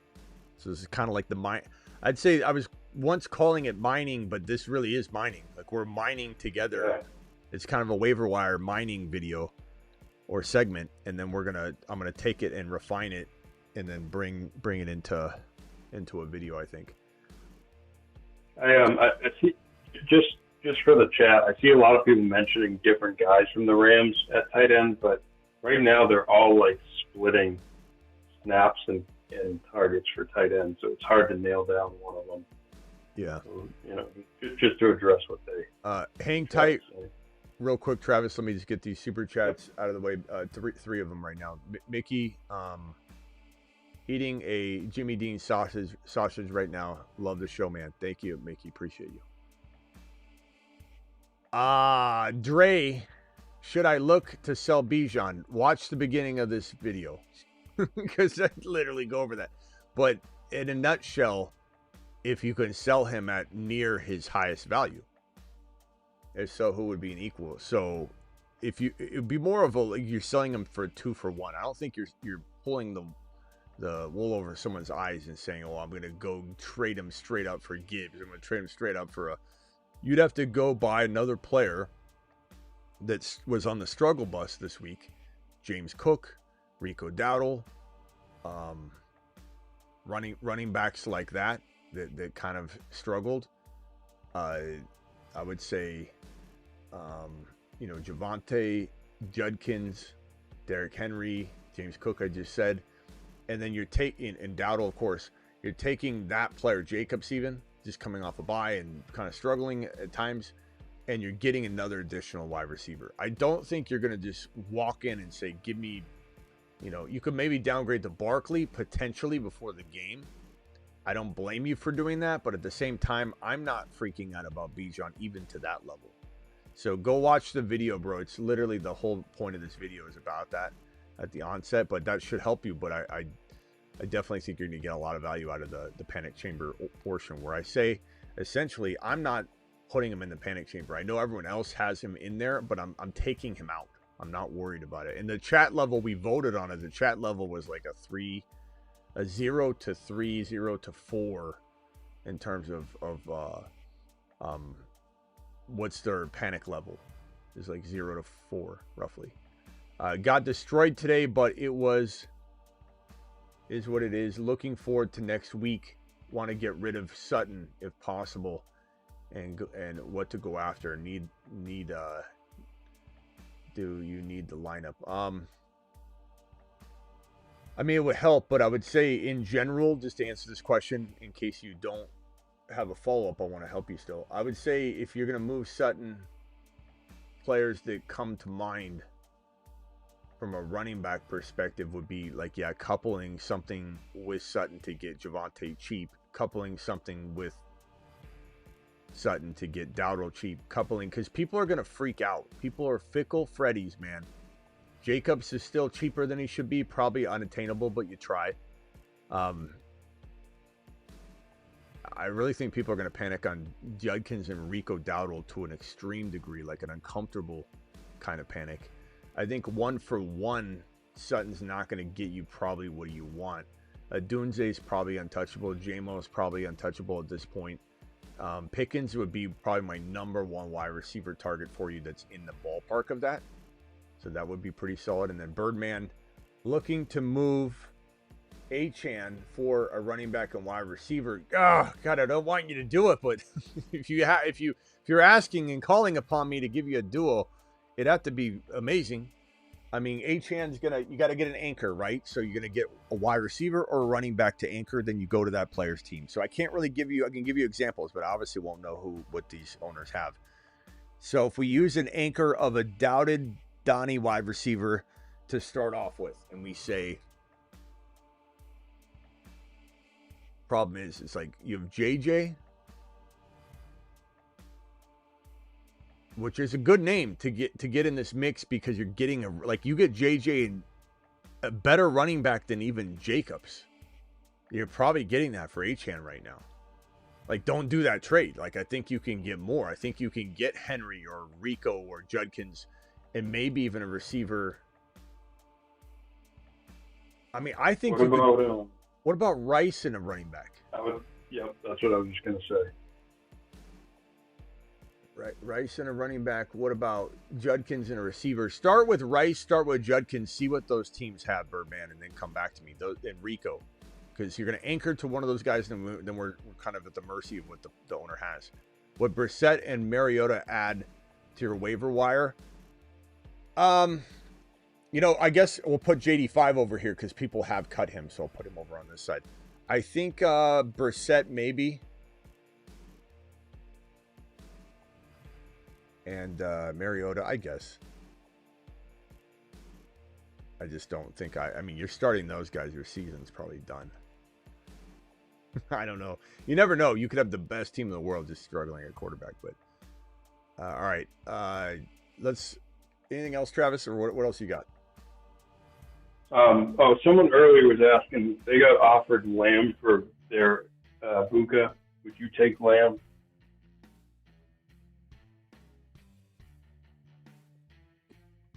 I think I still would, but that's where Buka is. He's in that conversation of hesitation. That's what I was saying. That's why I wanted to check with you. I would say the question is JSN 1 or is Jamar Chase 1? Anybody have Puka there now? Are they feeling like Puka's going to be back? I would say probably JSN, Jamar Chase, maybe neck and neck at 1, I guess you could say, but maybe JSN and Jamar Chase, whatever. Jamar Chase has 3 touchdowns next week. Guess who's number 1? Jamar Chase. If JSN has 3 touchdowns, then he's number. So it's really volatile. But after those 2, it's like Puka, St. Brown, Rice, Buka. Like hard to really say who's like 3, 4, 5, 6. Yeah. Some might say London now, and then they hate London next week. I said Lamb. Did I say Lamb? Lamb, of course, Lamb. So Chase, JSN, then I'd say Lamb, because that's the point of the question, but I left it out. So Chase, JSN, Chase, that's your 1, 2, or you're tied for 1. Lamb is next. Then it's kind of like grab bag. Puka probably hanging on with Lamb right there. But the injury concerns. St. Brown's right there next to him. Nico's climbing back up. And Rice, I think, is right next to, probably right below Rice, kind of in there. It's just a huge grab bag. But at the end of the day, Buka's in that group fighting for that 3, 4, 5, 6. And I think Lamb's up there right below or next to him and Rice.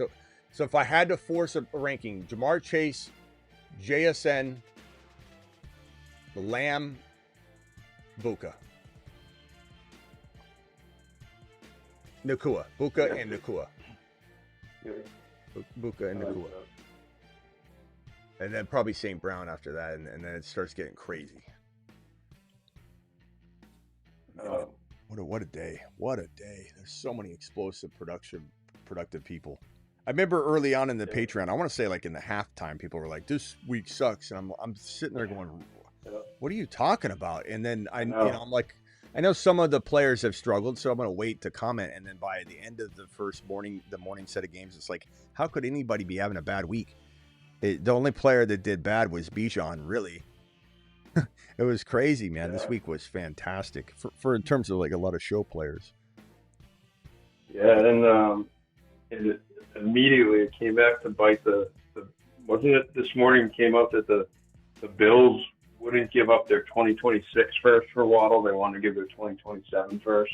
Jeez, man. It's like, what a foolish decision. Like Breece Hall too. The Kansas City Chiefs not giving up a freaking third rounder. Like, what are these teams doing? Drop JCM for a kicker? Sure. Yeah, I'm fine with that. JCM ain't not doing anything. They don't care about him there. Not that it matters even. Doesn't even matter. It is what it is. Like we could say what we want about JCM. What it shoulda, coulda. What if he had this? What if he had that? He doesn't. He doesn't have anything. So it is what it is. He's attached to his situation. He is his situation. 5-5 from Rambo. team is PPR 2 wide receivers, 2 flex. Lamar, Dak, Bijan, Rico, Chase Brown, Harvey, Sharps, JCM, Chuba, Lamb, Rice, Debo, Slayton, Bowers. Great squad, bro. Lamb, Rice, Bowers. I love it. Grades probably in a 1 QB, which I believe this is. I don't think you could trade. I wouldn't trade Lamar. I think Lamar is going to carry you. I would say if Dak gains some value next week, we'll look at whether you can. And if you can't make trades after this week, you could try and trade Dak ahead of, like, let's say somebody had a struggle bus day with quarterback. Let's say somebody had Knicks and they're not happy with that anymore. You could poke around, look at the QB needy team, see what Dak can get you. Lamar having the bye week out of the way, I'd be willing to risk it a little bit as long as you could replace him with a decent backup quarterback, or just pick up Lamar's backup and just kind of cover yourself that way. I would say don't move Rico on the cheap. Don't move Bijan. Chase Brown, Harvey with maybe Debo is the only avenue I'm contemplating. Not moving Lamb, not moving Rice. I keep Rico and Chuba together. So it would be merely exploring Chase Brown, Harvey, and Debo. What could that get you? Would that is JJ worth going and getting right now while he's at a discount? Is Jacobs free at that cost? Is Henry attainable? Is Judkins available at that cost? Would I rather just wait on Harvey and have Harvey and who is it? Harvey and Chase Brown? I mean, maybe. I'm not saying trade everything. I just said all three of those guys, but maybe you trade Harvey and Debo and you can get a Jacobs, or you can get a Javonte, or you could get somebody to freak out on a Judkins. So I'm certainly, or a JJ. Would I trade all three for JJ? Again, JJ's in the panic chamber, but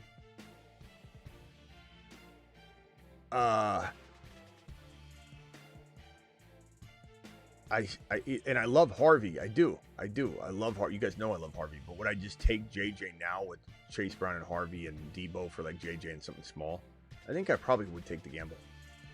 I mean, he's JJ, and while he's in the panic chamber tonight, we did not close the door on him. So I definitely think it's an intriguing proposition.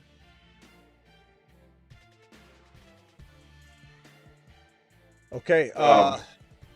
So I was just going to say quick, last thing I'll say is with the Hendy situation, like, I know until we see it, like, solidified, there's always going to be that worry. But I think more and more we're seeing what they want to do with the run game, and that's they want someone that can run up the middle. And I actually think Ramondre coming back will be better for that. As long as Hendy does what he's been doing, and I'm not saying he has to have 147 yards every time, but showing that breakaway ability, like, that's undeniable. They can't ignore that. And I mean, even I guess Jennings would be fine, but we don't want Hendy running up the gut. It's just what I'm getting at. We want him getting those, 15 to 18 touches a game, like a Gibbs or an A-Chain. Yeah, and I don't know how you feel, but. And again, guys, I know everyone thinks I'm some egotistical maniac, and that I don't ever think I'm wrong or anything. Like, even during this time with Hendy blowing up, I'm at my most, like, admitting concern or admitting, man, I wish this happened sooner. Man, I wish I could go back in time and see Vrabel's ways, which I don't think were evident. I know everyone says, oh, he did this with Henry. That's not historically correct. Henry was not good. Henry, we have the video footage to prove it. we have the video. This is where I'm begging, as probably the content creator on YouTube most behind Derrick Henry, before Derrick Henry ever emerged. We got the evidence. This is my first ever video. Let's see if we can find it. Here it is. But my point in playing this is that Derrick Henry was so bad at this moment in time. He couldn't hit the hole. He was sluggish. He was really slow. Dion Lewis, not DeMarco Murray. Dion Lewis was fending him off. It wasn't Vrabel's fault, and everybody says that.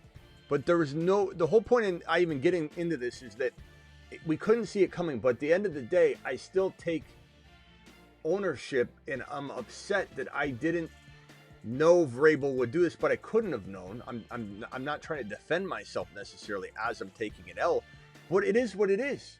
Like, if I could go back in a time machine, what I would say is gather around everybody. Let's let someone else draft Hendy. Then we'll go trade for him on pennies on the dollar after like 8 weeks. But you don't even know when that shift's going to happen. And it's hard. You can't ever know that recipe. But real quick. Yeah. All right, hold on. No, I was just gonna. Okay, go ahead. Yeah, go for it. Okay. Okay, I was just gonna say. And on top of that, what player comes to mind as far as like a rags to riches player? A player that can go from a flex or running back 3 or running back 4 type of area all the way up to being a top 5 to 10 running back moving forward. And the one player that comes to mind is Derrick Henry. I think Derrick Henry had that appeal heading into the 2018 fantasy football season until the Tennessee Titans acquired Dion Lewis. And I think that Dion Lewis and I'm still going to go through puberty. Hold on. I think that everybody's kind of forgetting the upside that he has if he's getting starter carries. Now, will he is tough to say. That's what makes him kind of a risk in entering the next few weeks. But I think that of any player in the entire league, he is one guy I would not drop or recommend dropping in redraft. I'd like to tell you, this is my first video. Don't drop Derrick Henry. Believe in him. Someday my voice will drop. I'll get hair on my chest. I'll become a man. Point is, even then, no one knew what Derrick Henry was. That's the point of the video. other than as I said here, everybody's dying to know. Everybody's asking me. Someone asked me today, what player comes to mind as far as like a rags to riches? One of my 3 followers at this point in time, when I had 3 followers, asked me. I think it was my number 1, my number 1 or number 2 or number 3 overall IG video. It was one of the very first videos here on YouTube. But, all right, go ahead, Travis. No, no, sorry. All I was saying was, and then even after, if you had said that, like, oh, it's going to take 7, 8, 10 weeks, people would say you're crazy because of what he looked like in the preseason, Yeah. Everyone was just assuming. Yeah.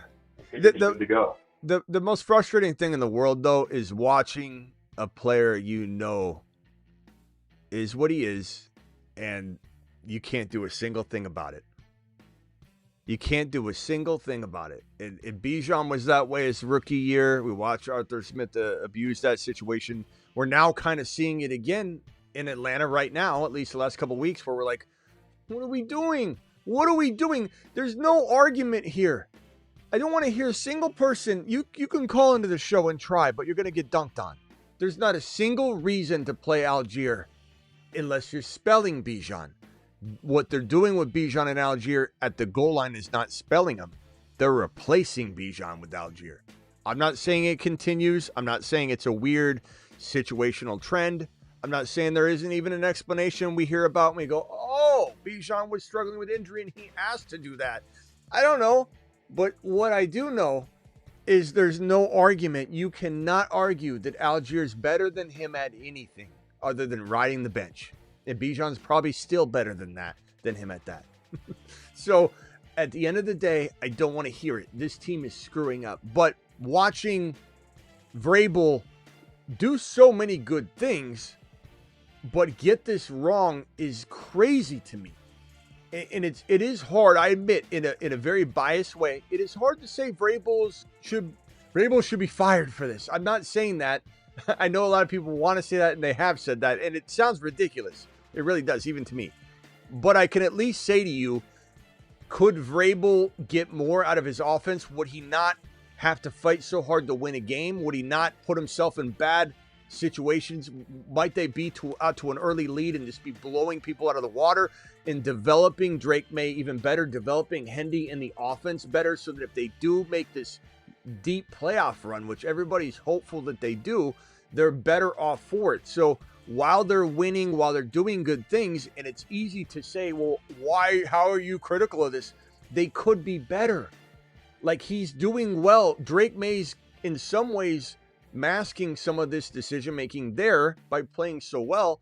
Vrabel is getting, the most out of May in some respects, but there's really no argument to suggest that it is better for Vrabel, better for the Patriots, better for Drake May's development, better for the potential positioning that this team will be and how good and refined they'll be as a unit walking into the playoffs. There's no argument that makes sense to me at all. Zero.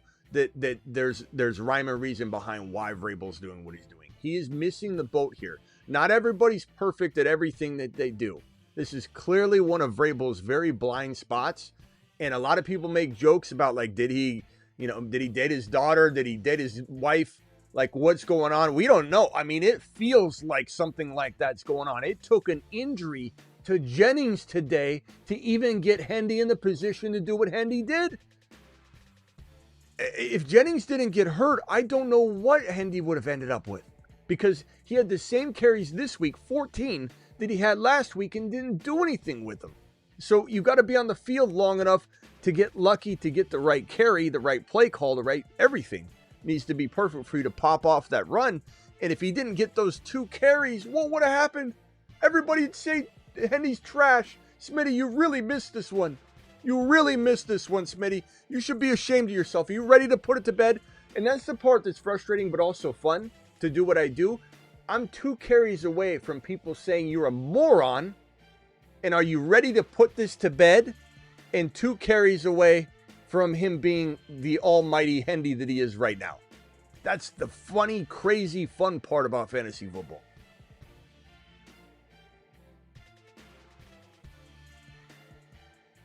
And I guess the last thing I'll ask while we're on running backs is Derrick Henry. What's your take on him?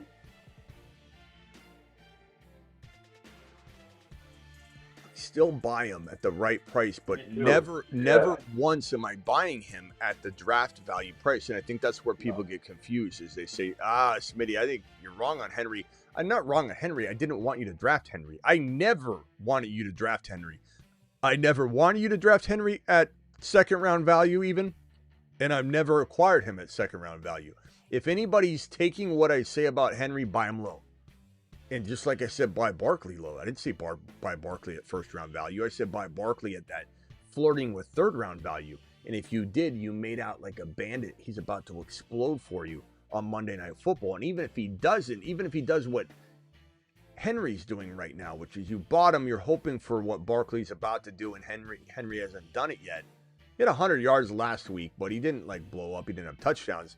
This week he had 70 yards, but he hasn't done what we expect Barkley to do on Monday Night Football Week 10 coming up here tomorrow night or tonight by the time we're But I've never once said buy Henry high. If he doesn't work out, you're kind of getting what you're paying for. If you bought Henry the way I said to go buy Henry, you bought Henry at 10 to 12 to 15 points per game expectation. So I still do that. I still go get him as a running back 2-3, and I hope that I get high-end running back 2 or low-end running back 1 value, and if I don't, I'm getting what I pay for a flex. That's the same stance I'm taking. And if anybody says, Smitty, I did what you said, I went and bought Henry, and they bought Henry as a running back 1, they didn't listen to me. That's not what I said. Even with Barkley, that's not what I said. And Barkley's now going to be, if you want to get Barkley in a trade right now, you probably have to spend top 15 overall value equivalent. And that's not where I even said to go get Barkley. Barkley was attainable so much less than that. And now he's going to potentially win leagues for people. And if he falls flat, you didn't lose a league because you bought him at third or fourth round value equivalent. You didn't buy him at second round value equivalent. Yeah. And I agree with you on Henry. Lamar getting hurt wasn't good. And if you look at it, he's at, I think it's 4.9 yards per carry, so he's right around that 5 yards per carry. And then if you look at it too, weeks 2 to 6, he played Cleveland, Detroit, Kansas City, Houston, and the Rams, which is just a brutal gauntlet to go through. So, I mean, I think better days are ahead for him. Cleveland next week is tough, but then you get the Jets and Cincinnati, and things open up a little. So, as long as Lamar's healthy, I think he'll still be pretty good. One thing to keep in mind, though, that people don't, I think, account for is that Coyote, stop, bro. What did you just say, bro? What did you just say in the chat? What do you say? NFL coaches, NFL head coaches don't care about fantasy football. First of all, they don't, but they should. And they should because the reason everybody gets paid what they get paid, the reason the sport's growing is because everybody playing DFS, fantasy football, underdog, Coach Smitty, all those things are, and they're out of pocket when anybody even suggests that the fans, especially from the fantasy perspective, aren't important. No one's saying they have to make decisions based on what we want, but when they dismiss it, that is a ridiculous thing to do to your fan base that helps pay you and get you the checks that you're getting. So they're oblivious to that sometimes, and they need to take accountability for that kind of talk when they dismiss fantasy football circles, NFL circles, betting circles. They're very much a reason why these athletes are able to get the checks that they get. And when you discredit them and say, oh, we're not worried about that, they're oblivious to why they get paid what they get paid. The second part of your question, it's not like Bijan has good vision. What are you talking about? Is this a parody comment? He excels because of his dime. Oh my God, I'm not going to even go there. I'm not going to even go there, bro. It's a waste of my time. It's really, I don't want to. It's sidetracking me on nonsense. Sutton Pitts for Hendy. Franklin or Sutton rest of season. I would probably say Franklin right now. That could change though. Sutton and Pitts for Hendy, I'd definitely take that 100%. Hendy's in such an awesome position right now. What was I even saying before that comment? What were you saying? Oh, just about Henry. Yeah. Something people forget. So something people forget is that when you start saying, okay, Henry against this matchup, Cleveland, et cetera, keep in mind that the Cleveland defense is not, you're not going to see the exact same situation because they're going to have to spy Lamar. And so it's not going to be the exact same matchup. Everyone says, oh, Henry's going up against this defense or whatever. Henry is the one player that I think could see different production. You're like, wow, I thought this defense was going to do this. Or Henry's the one guy that could definitely defy that because of the mobile quarterback situation. Kind of why you're seeing James Cook do what he's doing or has been doing this whole year. Josh Allen commands a lot of attention, and Cook has wide open lanes, or he's been ripping open.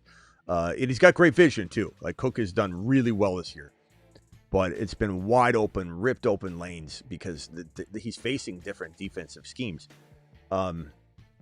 So Henry, I think, has a real shot at delivering. But you're buying him at a cost that if we're wrong on it, and there's a good chance we are and a good chance we aren't, it's like 50-50, then you're getting what you pay for at least, and that's fine. Because Henry's going to give you flex value. You're not going to sit Henry unless something, an injury happens. You're gonna start him in hopes you get 10 to 14 points, and that's probably what you'll get out of him. All right, now I'm gonna, moving forward, when I see this rotating capital, non-capital letters, I get it. The kids are doing this these days, I guess. I'm sorry I didn't understand it. It must be new. When you do this, you're joking around. Okay, Trippy, it's not rocket science. It seems to be rocket science, though, because I don't understand it. Do you understand it, Travis? I don't understand it. Bijan doesn't have great vision. It doesn't make sense to me. No. It must be rocket science then, because I don't understand that at all. Sit one in week 11. Bijan, Barkley, Genty, Lamb, Rice, Buka. Sit one? Genty?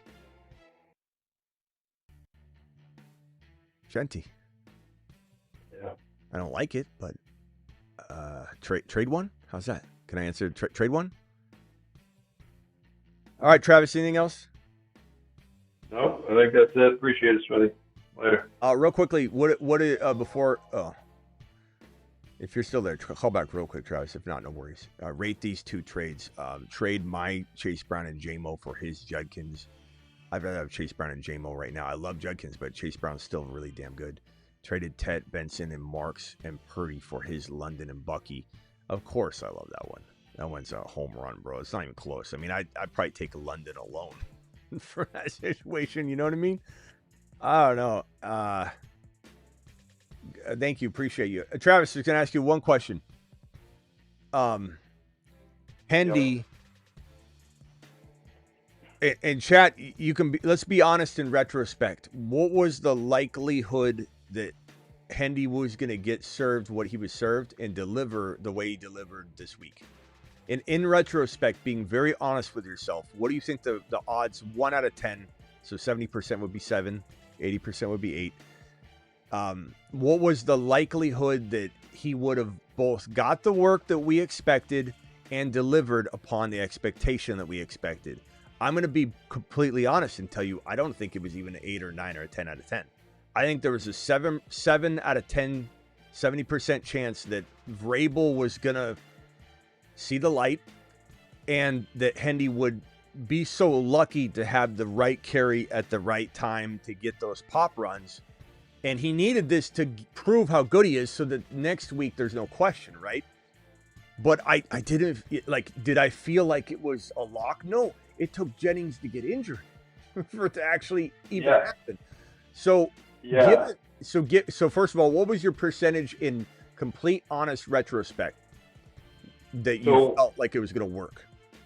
The way you just said it, I would say 7, because I was saying even before this week he's going to get around 15 carries.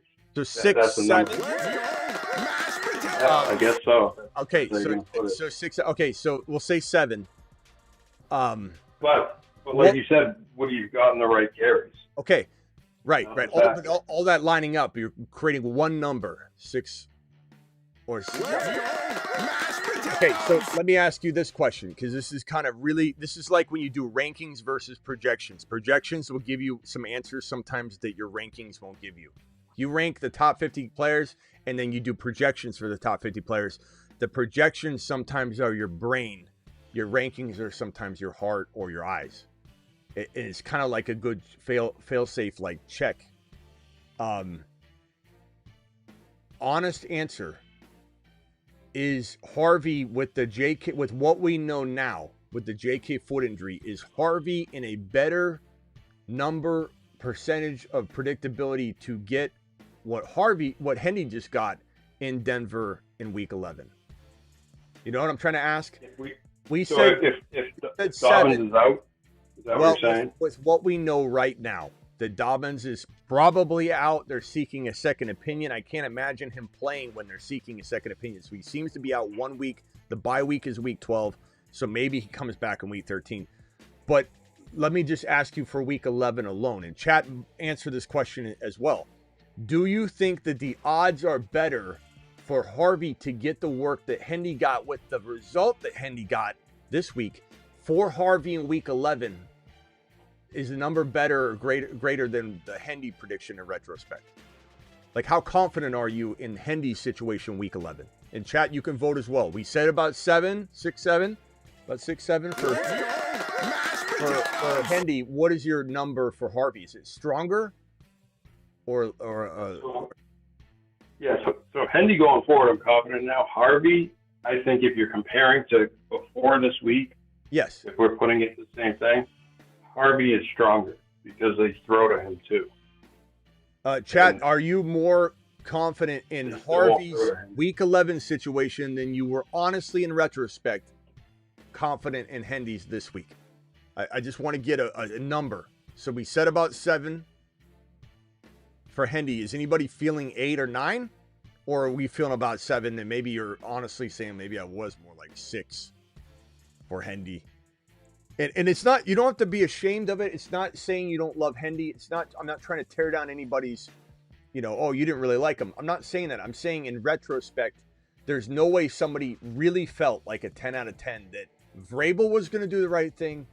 Hendy was going to get all the carries he needed and that he was going to get the right work, because the honest truth is he had 14 carries in week 9. He had 14 carries in week 10. The difference was the play calling at that moment in time that carries. He got all the different variables involved. I'm just saying, is everybody feeling as confident about Harvey or more than they were in retrospect, being honest with themselves about Hendy? And I guess the exercise here is to also say that Hendy worked out. And if we feel even more confident with Harvey's situation for week 11, Should we get our hopes up and get all excited and feel like we're going to get the same damn result out of Harvey in week 11 as we got at Hendy in week 10? Maybe. I mean, it feels like it probably is at least the same. Yeah, and like I said, I give him a slight edge. You know, if Dobbins plays, it's a different story. But as what we know now, what it looks like, I give Harvey a slight edge because they've actually shown more trust in Harvey than the Patriots had shown Hendy, in my opinion. And they throw to Harvey. And the confidence level of all of us on who's going to be better has been going like this. Crossing pass. Remember 2 weeks ago it was Harvey. Harvey had 3 touchdowns in one game. Hat trick Harvey. And then the next week he had nothing. And then Hendy goes crazy, and Hendy had nothing the week prior. Hendy was supposed to get the world in week number 9. Harvey got hat trick Harvey. So Harvey got the 3 TDs in week 9. That was supposed to be Hendy's week. Hendy got 14 carries and 4 receptions. Then it was this coming week. Harvey was supposed to, Harvey was supposed to go nuts because he just had a hat trick.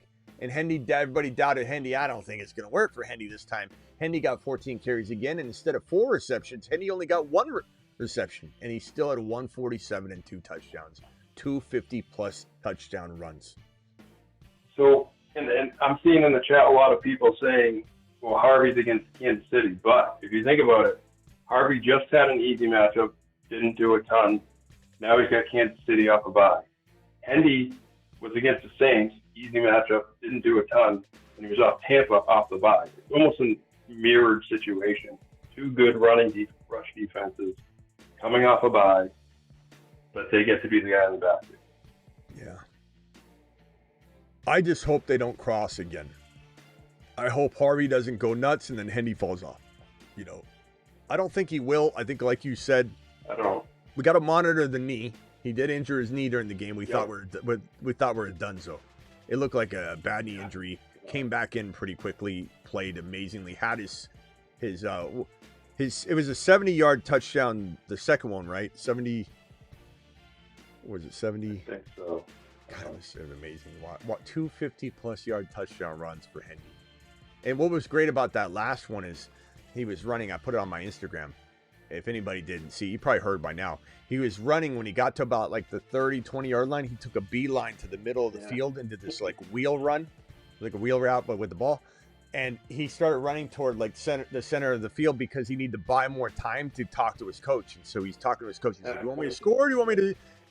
And so he's like, "Go score, okay." And then he takes it upfield, but he actually curved around like that and started running like Forrest Gump to the side. Or to the center of the field because he needed by time. He was already at the end zone. He's like, I can't go in yet. But man, what a run. His contact balance, his quickness, his agility, just seeing that oversized 32 from the back where it just says Henderson and you just see that 32 running, bro.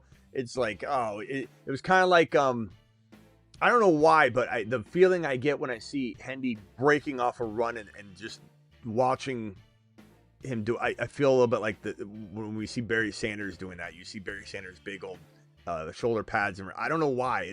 I see Hendy and I'm like, this guy is get a little bit of Gibbs too, but man, just something about funny too, because like you said, the oversized 32, and I don't know if you've ever noticed how small his name is on the back of the jersey. Yeah, it hurts as a really small number 1 in a really tight jersey. There's a few weird fitting jerseys in the NFL. But Hendy's it's weird, but I like it. It's like Hendy's just like kind of oversized 32. He's not small. It's just the way that it fits, and you just see him breaking off, and it reminds me of the oversized looking shoulder pads of Barry, and it's just, man. I know all of us that have Hendy. It was ear to ear. Some people said they cried tears of joy. I do not blame you one single bit. I don't look down on you at all if you cried tears of joy today. Real tears of joy. I understand. It was so fun to watch. In the 55 and 69 yard touchdown. 69 and 55. Wow. I mean, it was unreal. It was unreal. All right, Travis. We'll see you tomorrow morning or afternoon. Thanks. See you later. All right, later, buddy. My team is Purdy, Daniels, Rico, Genti, Hendy, Collins, Buka, Warren, Bench, Vidal, Parasol, Downs. Should I trade anyone, or is this team win at all? I also traded Achan for Rico and Genti. I mean, obviously that stings. That trade stings now. And to be fair to yourself, just so you don't beat yourself up at night and continue to live in regret, there were reasons why you would be concerned about Miami, Mike McDaniel, and the state of the offense and Tua. So, just let it go and move on. But, I mean, Rico should be amazing.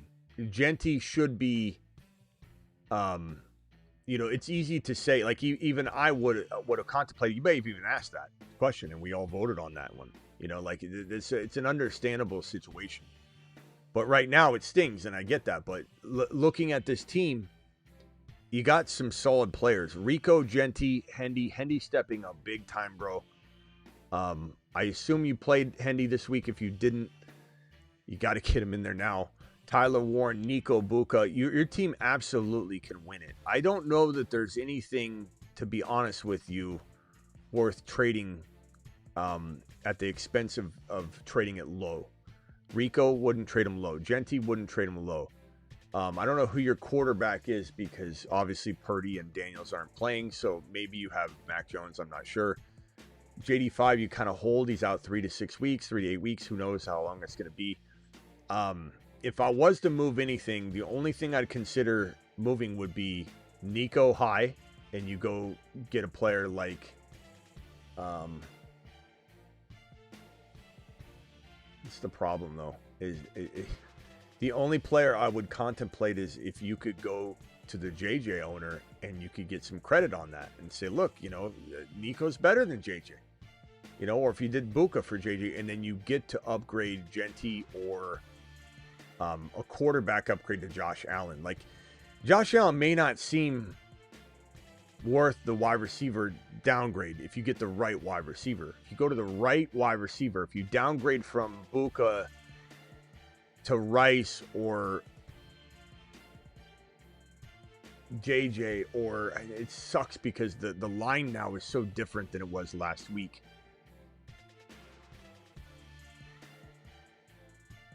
Something along the lines of injured Adams, concerned about Adams, Pickens, maybe Josh Allen and Pickens for Nico Collins, something along those lines. Go to the Josh Allen owner, see what wide receivers they have to even make this a debate.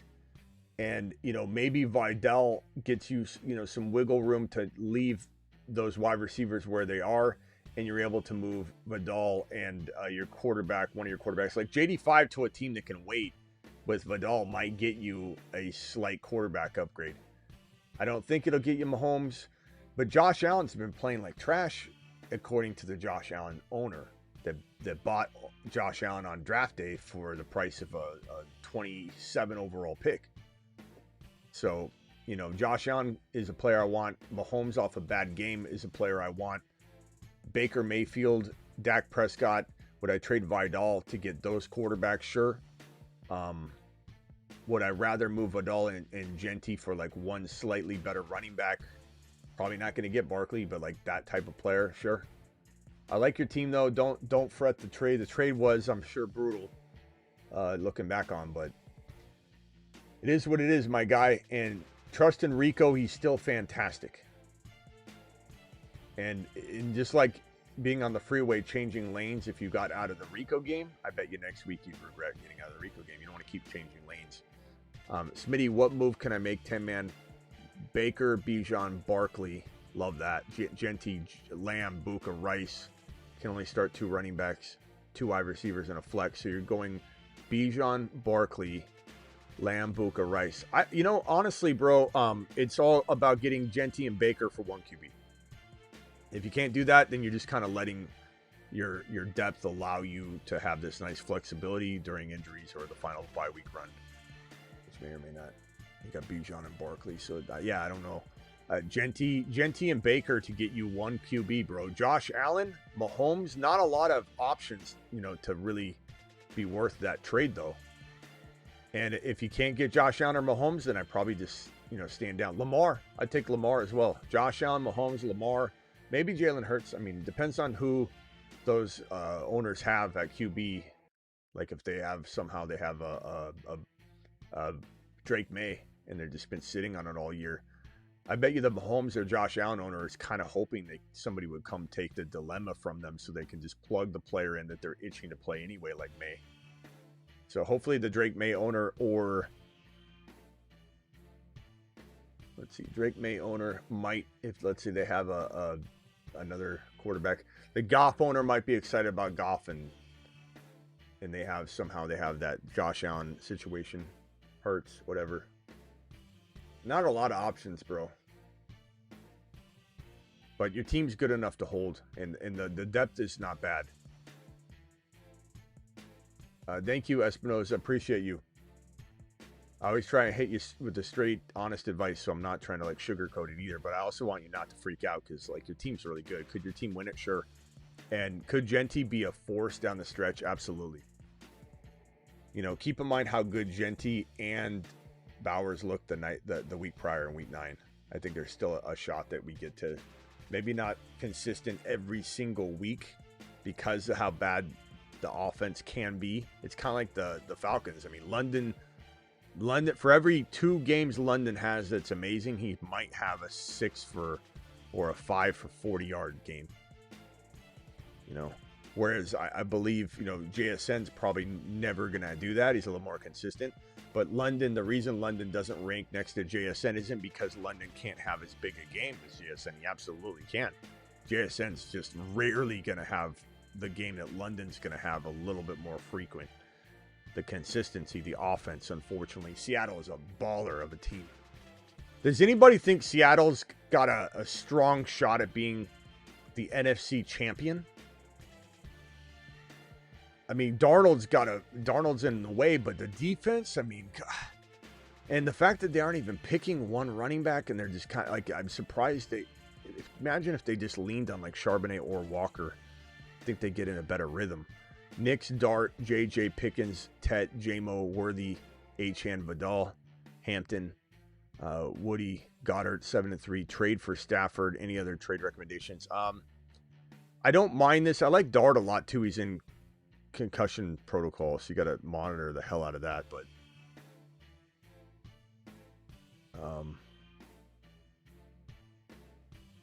couple votes on Seattle being a contender,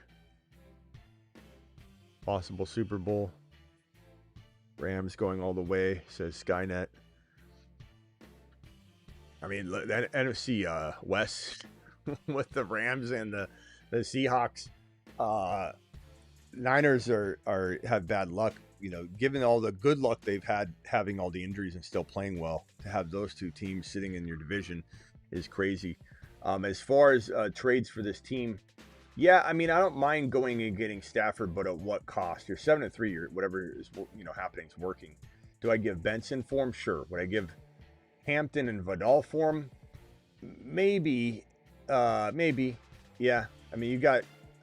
I'd consider it, but the problem is you're not like super deep at the running back position other than Achane, which is amazing. But so you kind of need to keep like the Vidal Hampton, I think. So like Benson, yeah. Tet McMillan, sure. J-Mo for Stafford, maybe. I think those are all doable, but I also think Dart's pretty damn good. And maybe you got to go with Bo Nix, you know, this week. If Dart, let's say, you know, misses a game, but at the end of the day, bro, Dart is not bad.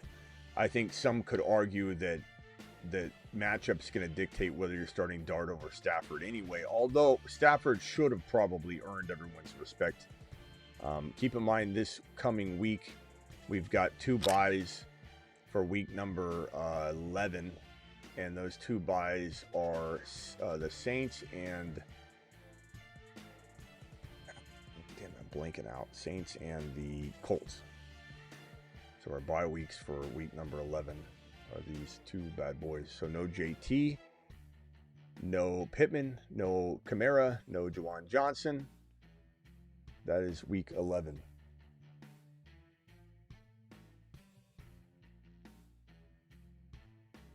Is that correct?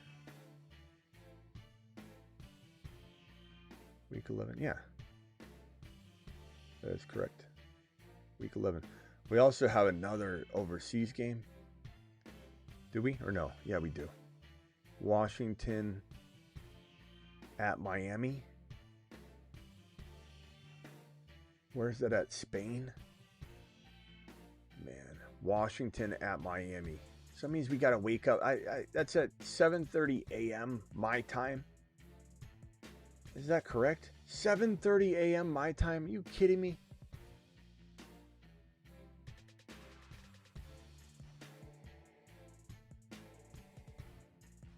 All right, guys. Appreciate all of you. I'll take 2-3 quick phone calls real quickly, and then we'll probably be out of here. We got, what do we have? 540 of you in here. Please hit that thumb up button. Like the video if you can as well. But we're not leaving it yet. Don't go anywhere. We're going to take a couple phone calls first. Dial into the show real quickly. Call into the show. Call into the show. Call into the bentonprint.com phone lines, but please make it snappy. No full team breakdowns. Let me take a photo of this waiver wire in case I end up erasing it with my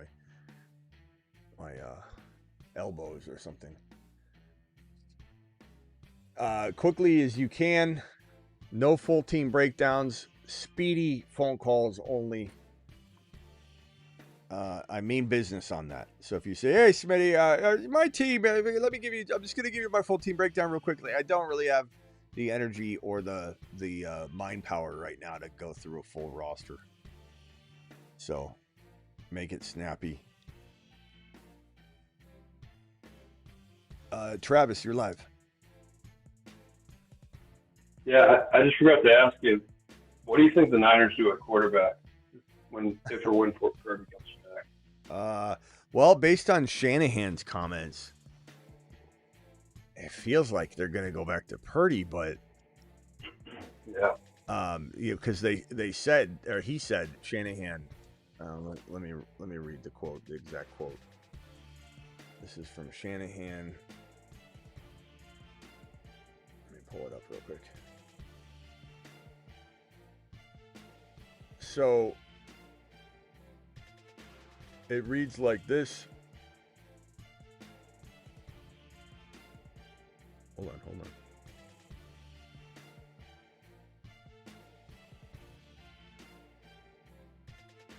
If I can find it. Damn, how many updates do I have since then? That was before the game ended. Jeez.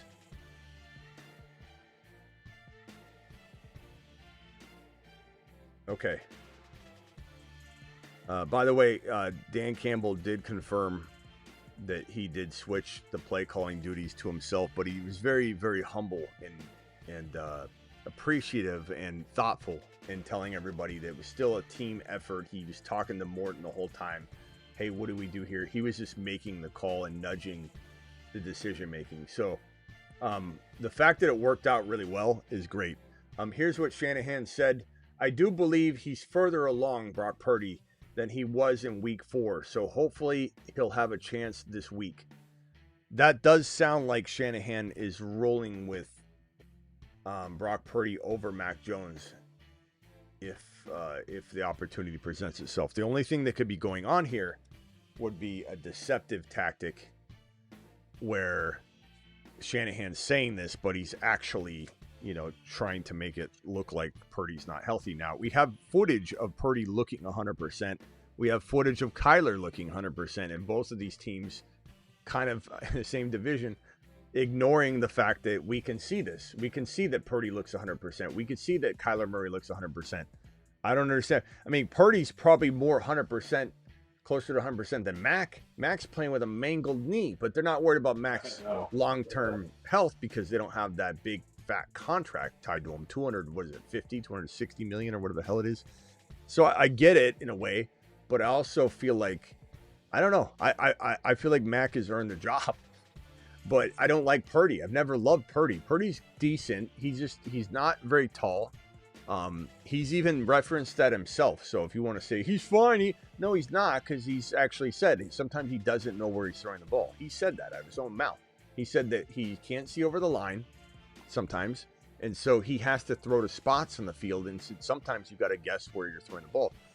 I just don't know he's a elite caliber quarterback, and I think the Niners yet again overpaid somebody to an extreme degree, but we'll have to see how it goes. I just think Mac has earned the job, and he'll probably end up getting hurt within 2 or 3 or 4 games anyway, the way he plays and the fact that he's dragging along a knee that is barely hanging on. At some point, Purdy will get his job back through injury. So I don't know. Yeah, it kind of feels like they'll go back to Purdy just because things aren't going great for him anyways. So they'll try to see if they can turn things around. But I don't think they're going anywhere either way. So I'm just curious to take on it. Yeah, in the standings right now, let me put up the AFC and NFC. Kind of crazy, man. There's some good battles going on, especially in the AFC. It's let me put this up on screen.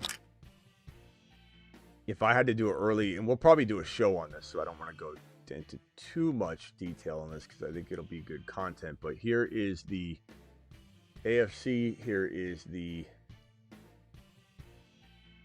NFC. So as it stands right now, Patriots are probably in pole position to be the division winner. You never know.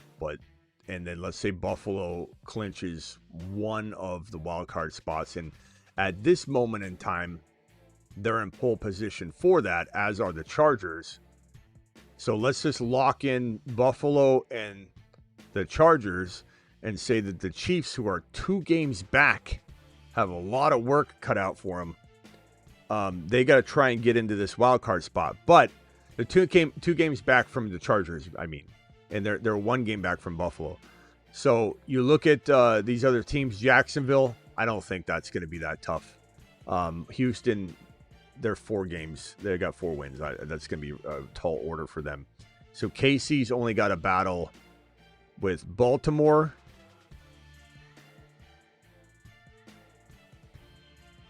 Yeah, I don't think the Jaguars, personally. Baltimore. So Chargers, Bills, let's say they lock it in. So KC and Baltimore. You think the Steelers fall off? Yeah. Or you think they, yeah. Yep. Oh, okay. So, yeah, you're right. So that means that KC is going to grab the wild card spot, for sure, in my mind. So if the Ravens climb up and knock off the Steelers could, because they got 5 wins, could still be in the mix with KC. But I think KC grabs the 3rd wild card spot. The Chargers grab the 2nd wild card spot, or the 1st one, and the Bills grab the 1st or 2nd one. So yeah, no, you're right. I think the Steelers fall off. I think they fall pretty hardcore. So yeah. KC grabs the 3rd wild card spot. That's the way I predicted over there. So that, yeah, good catch. Eagles are going to clinch.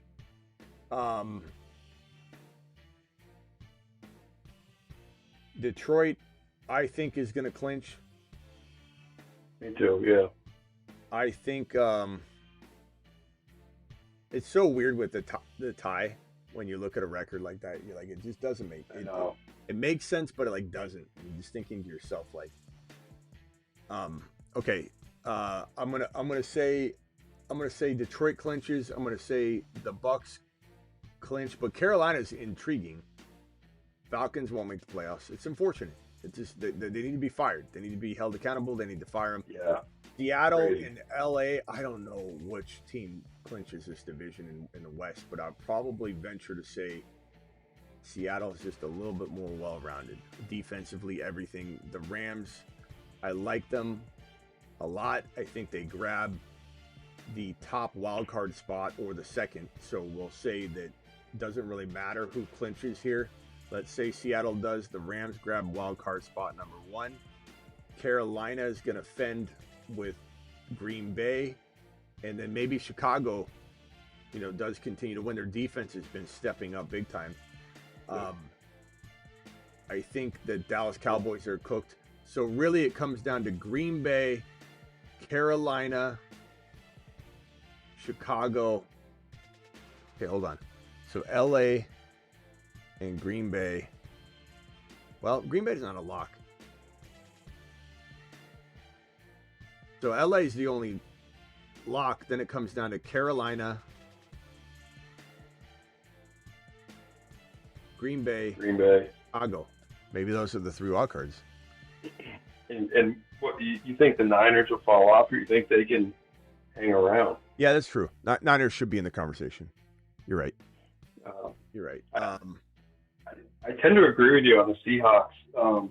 I think the Seahawks, it's as simple as they'll go as far as Darnold will take them. So as the season gets later, when they get into the playoffs, can Darnold take that next step or not? So if I had to predict between San Francisco, LA, Carolina, Green Bay, Chicago, no one in the NFC East is going to be in the mix for the wild card spot. I'm going to say that it's going to be Rams 1 seed, or number 1 wild card seed, Carolina 2,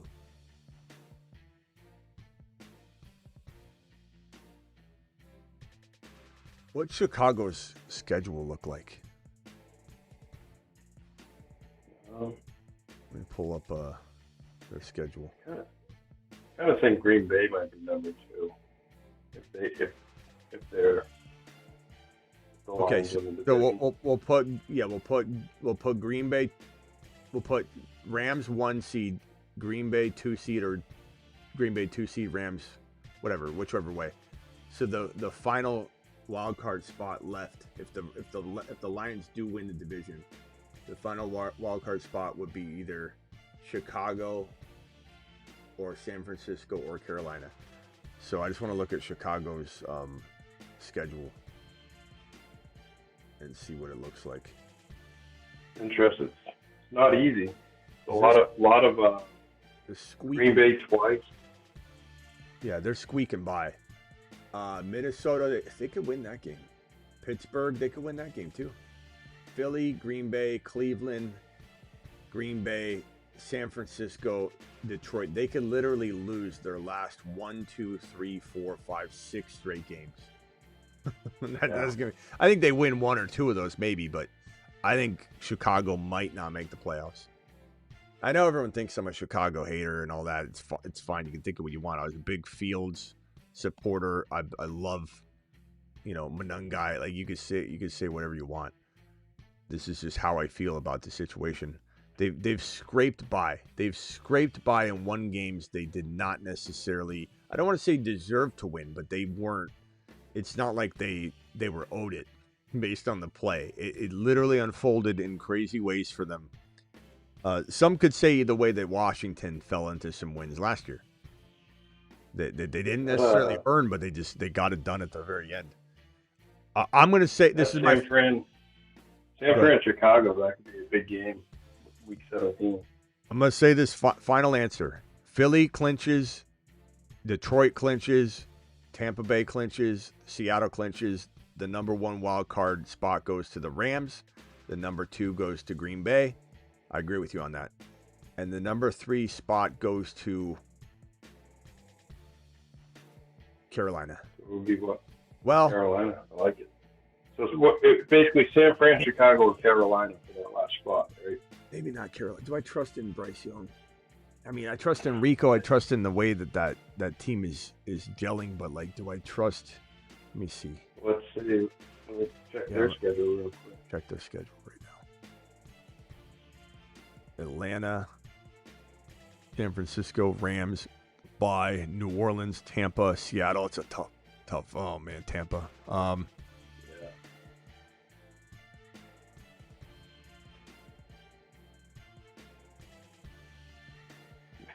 Man, if Tampa and Chicago could fall off, and the Niners could sneak in. Yeah. If Purdy comes back, and plays really well. I'm gonna amend my what was gonna be a lock for Carolina. I'm gonna say Carolina, Chicago, and San Francisco. It's gonna be down to the wire. But I do believe that Green Bay and the Rams will clinch the first and second wild card spots. So, yeah, it's going to be down to the wire, which is good for all the fantasy players involved because they're going to need games all the way to the end. It's kind of a good thing to look at this, and maybe we make some trades based on the fact that Seattle, Carolina, and Green Bay and and LA and all of these teams have something that they're fighting for to the bitter end. The Detroit Lion players, the Green Bay Packers, like all these. Philly doesn't have a lot to fight for later. Tampa Bay might not, but I still think, they're trying to get seeding or whatever, but higher seeding. But I think there's a chance that we see some gritty performances, fantasy performances out of the Carolina Panther, San Francisco 49er, or LA Ram. I mean, Seattle and LA will be fighting maybe to the bitter end for the division win. Yeah, I think they might. They're very good teams. Yeah, so that's a good point too, because if you look at it and like teams like the Cowboys and the Bengals who have huge fantasy pieces, they could be completely out of it. And certain guys could get shut down, certain guys could stop playing hard. Something to consider. And then if I'm going to give, I'll give my playoff and Super Bowl predictions later. That'll be the video. All right, Travis, we'll see you tomorrow. Yeah, later. Bye. Later. All right, guys, I'm out of here. Appreciate you all. Thank you for the super chats. Thank you for the support. You guys are absolutely amazing. Super chats tonight. We had a $20 hauler from Ross. Megas dropped a $20 hauler. Megas, did I take care of you enough? Did you have a follow-up question? Megas, I appreciate you. Javi with a $20 hauler. Fantastic, Javi. Appreciate you very much. Did we get any gifted memberships? Gifted? I don't think so. Celebratory messages.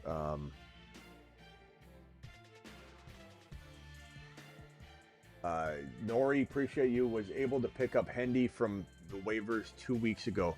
Nori, you out there? Appreciate your celebratory message and congrats on that. And then gifted membership. I don't think we have any gifted memberships. Okay. Appreciate you all. Who was I asking the question about? Their super chat. Megas, did you get taken care of? That's a $20 hauler. I feel like I was trying to deep dive as much as I could off the cuff, without the dust settling yet. So I just want to make sure you feel taken care of with your $20 hauler. Appreciate you. I don't know if Megas is still here.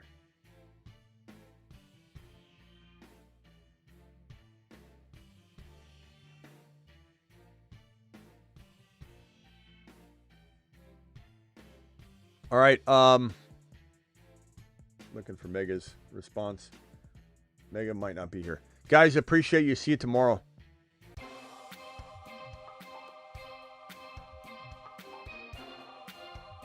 Thank you, Mike. Appreciate you. D Money, what are you being mean? Who are you being mean to and why?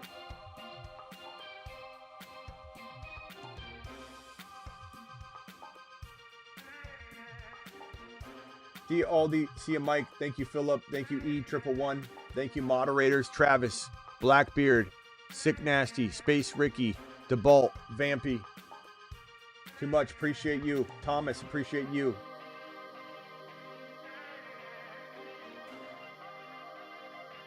G Money, see you later. Nady, see you later. DJ, see you later, pal. DJ, who are your AFC and NFC? Who are your top two NFC and top two AFC teams, DJ? Drop it in the chat on your way out. Everybody drop that in the chat on the way out. E111, appreciate you later. Shano, see you later. Travis, see you later. Get on the Patreon, says Travis. It's an amazing place to be. Cancel anytime. $10 a month. Cancel anytime. Here's the link.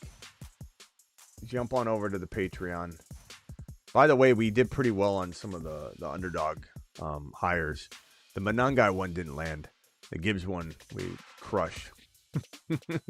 Gibbs one we crushed. There were a few of them that were good, but the Monangai one didn't land. It didn't. That's okay. Monangai still like a lot. And man, if Swift gets hurt, Monangai's going to be back on the moon, conversations. But I still like him. I still start him as a flex in some cases. It sucks that did feel like it deflated a little bit. But, I mean, Swift continues to play well when he gets out there. We'll see if he stays healthy. AK says Eagles, Lions in the NFC. AK says Colts and Chiefs. Okay. What did DJ say? I don't know if DJ dropped it.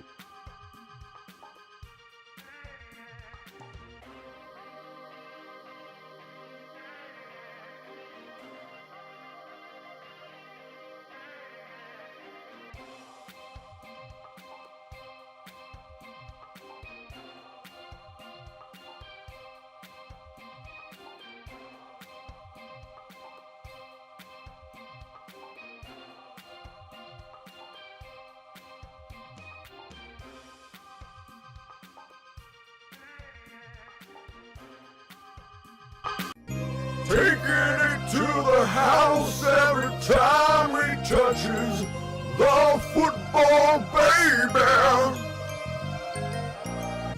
Taking it to the house every time he touches the football, baby.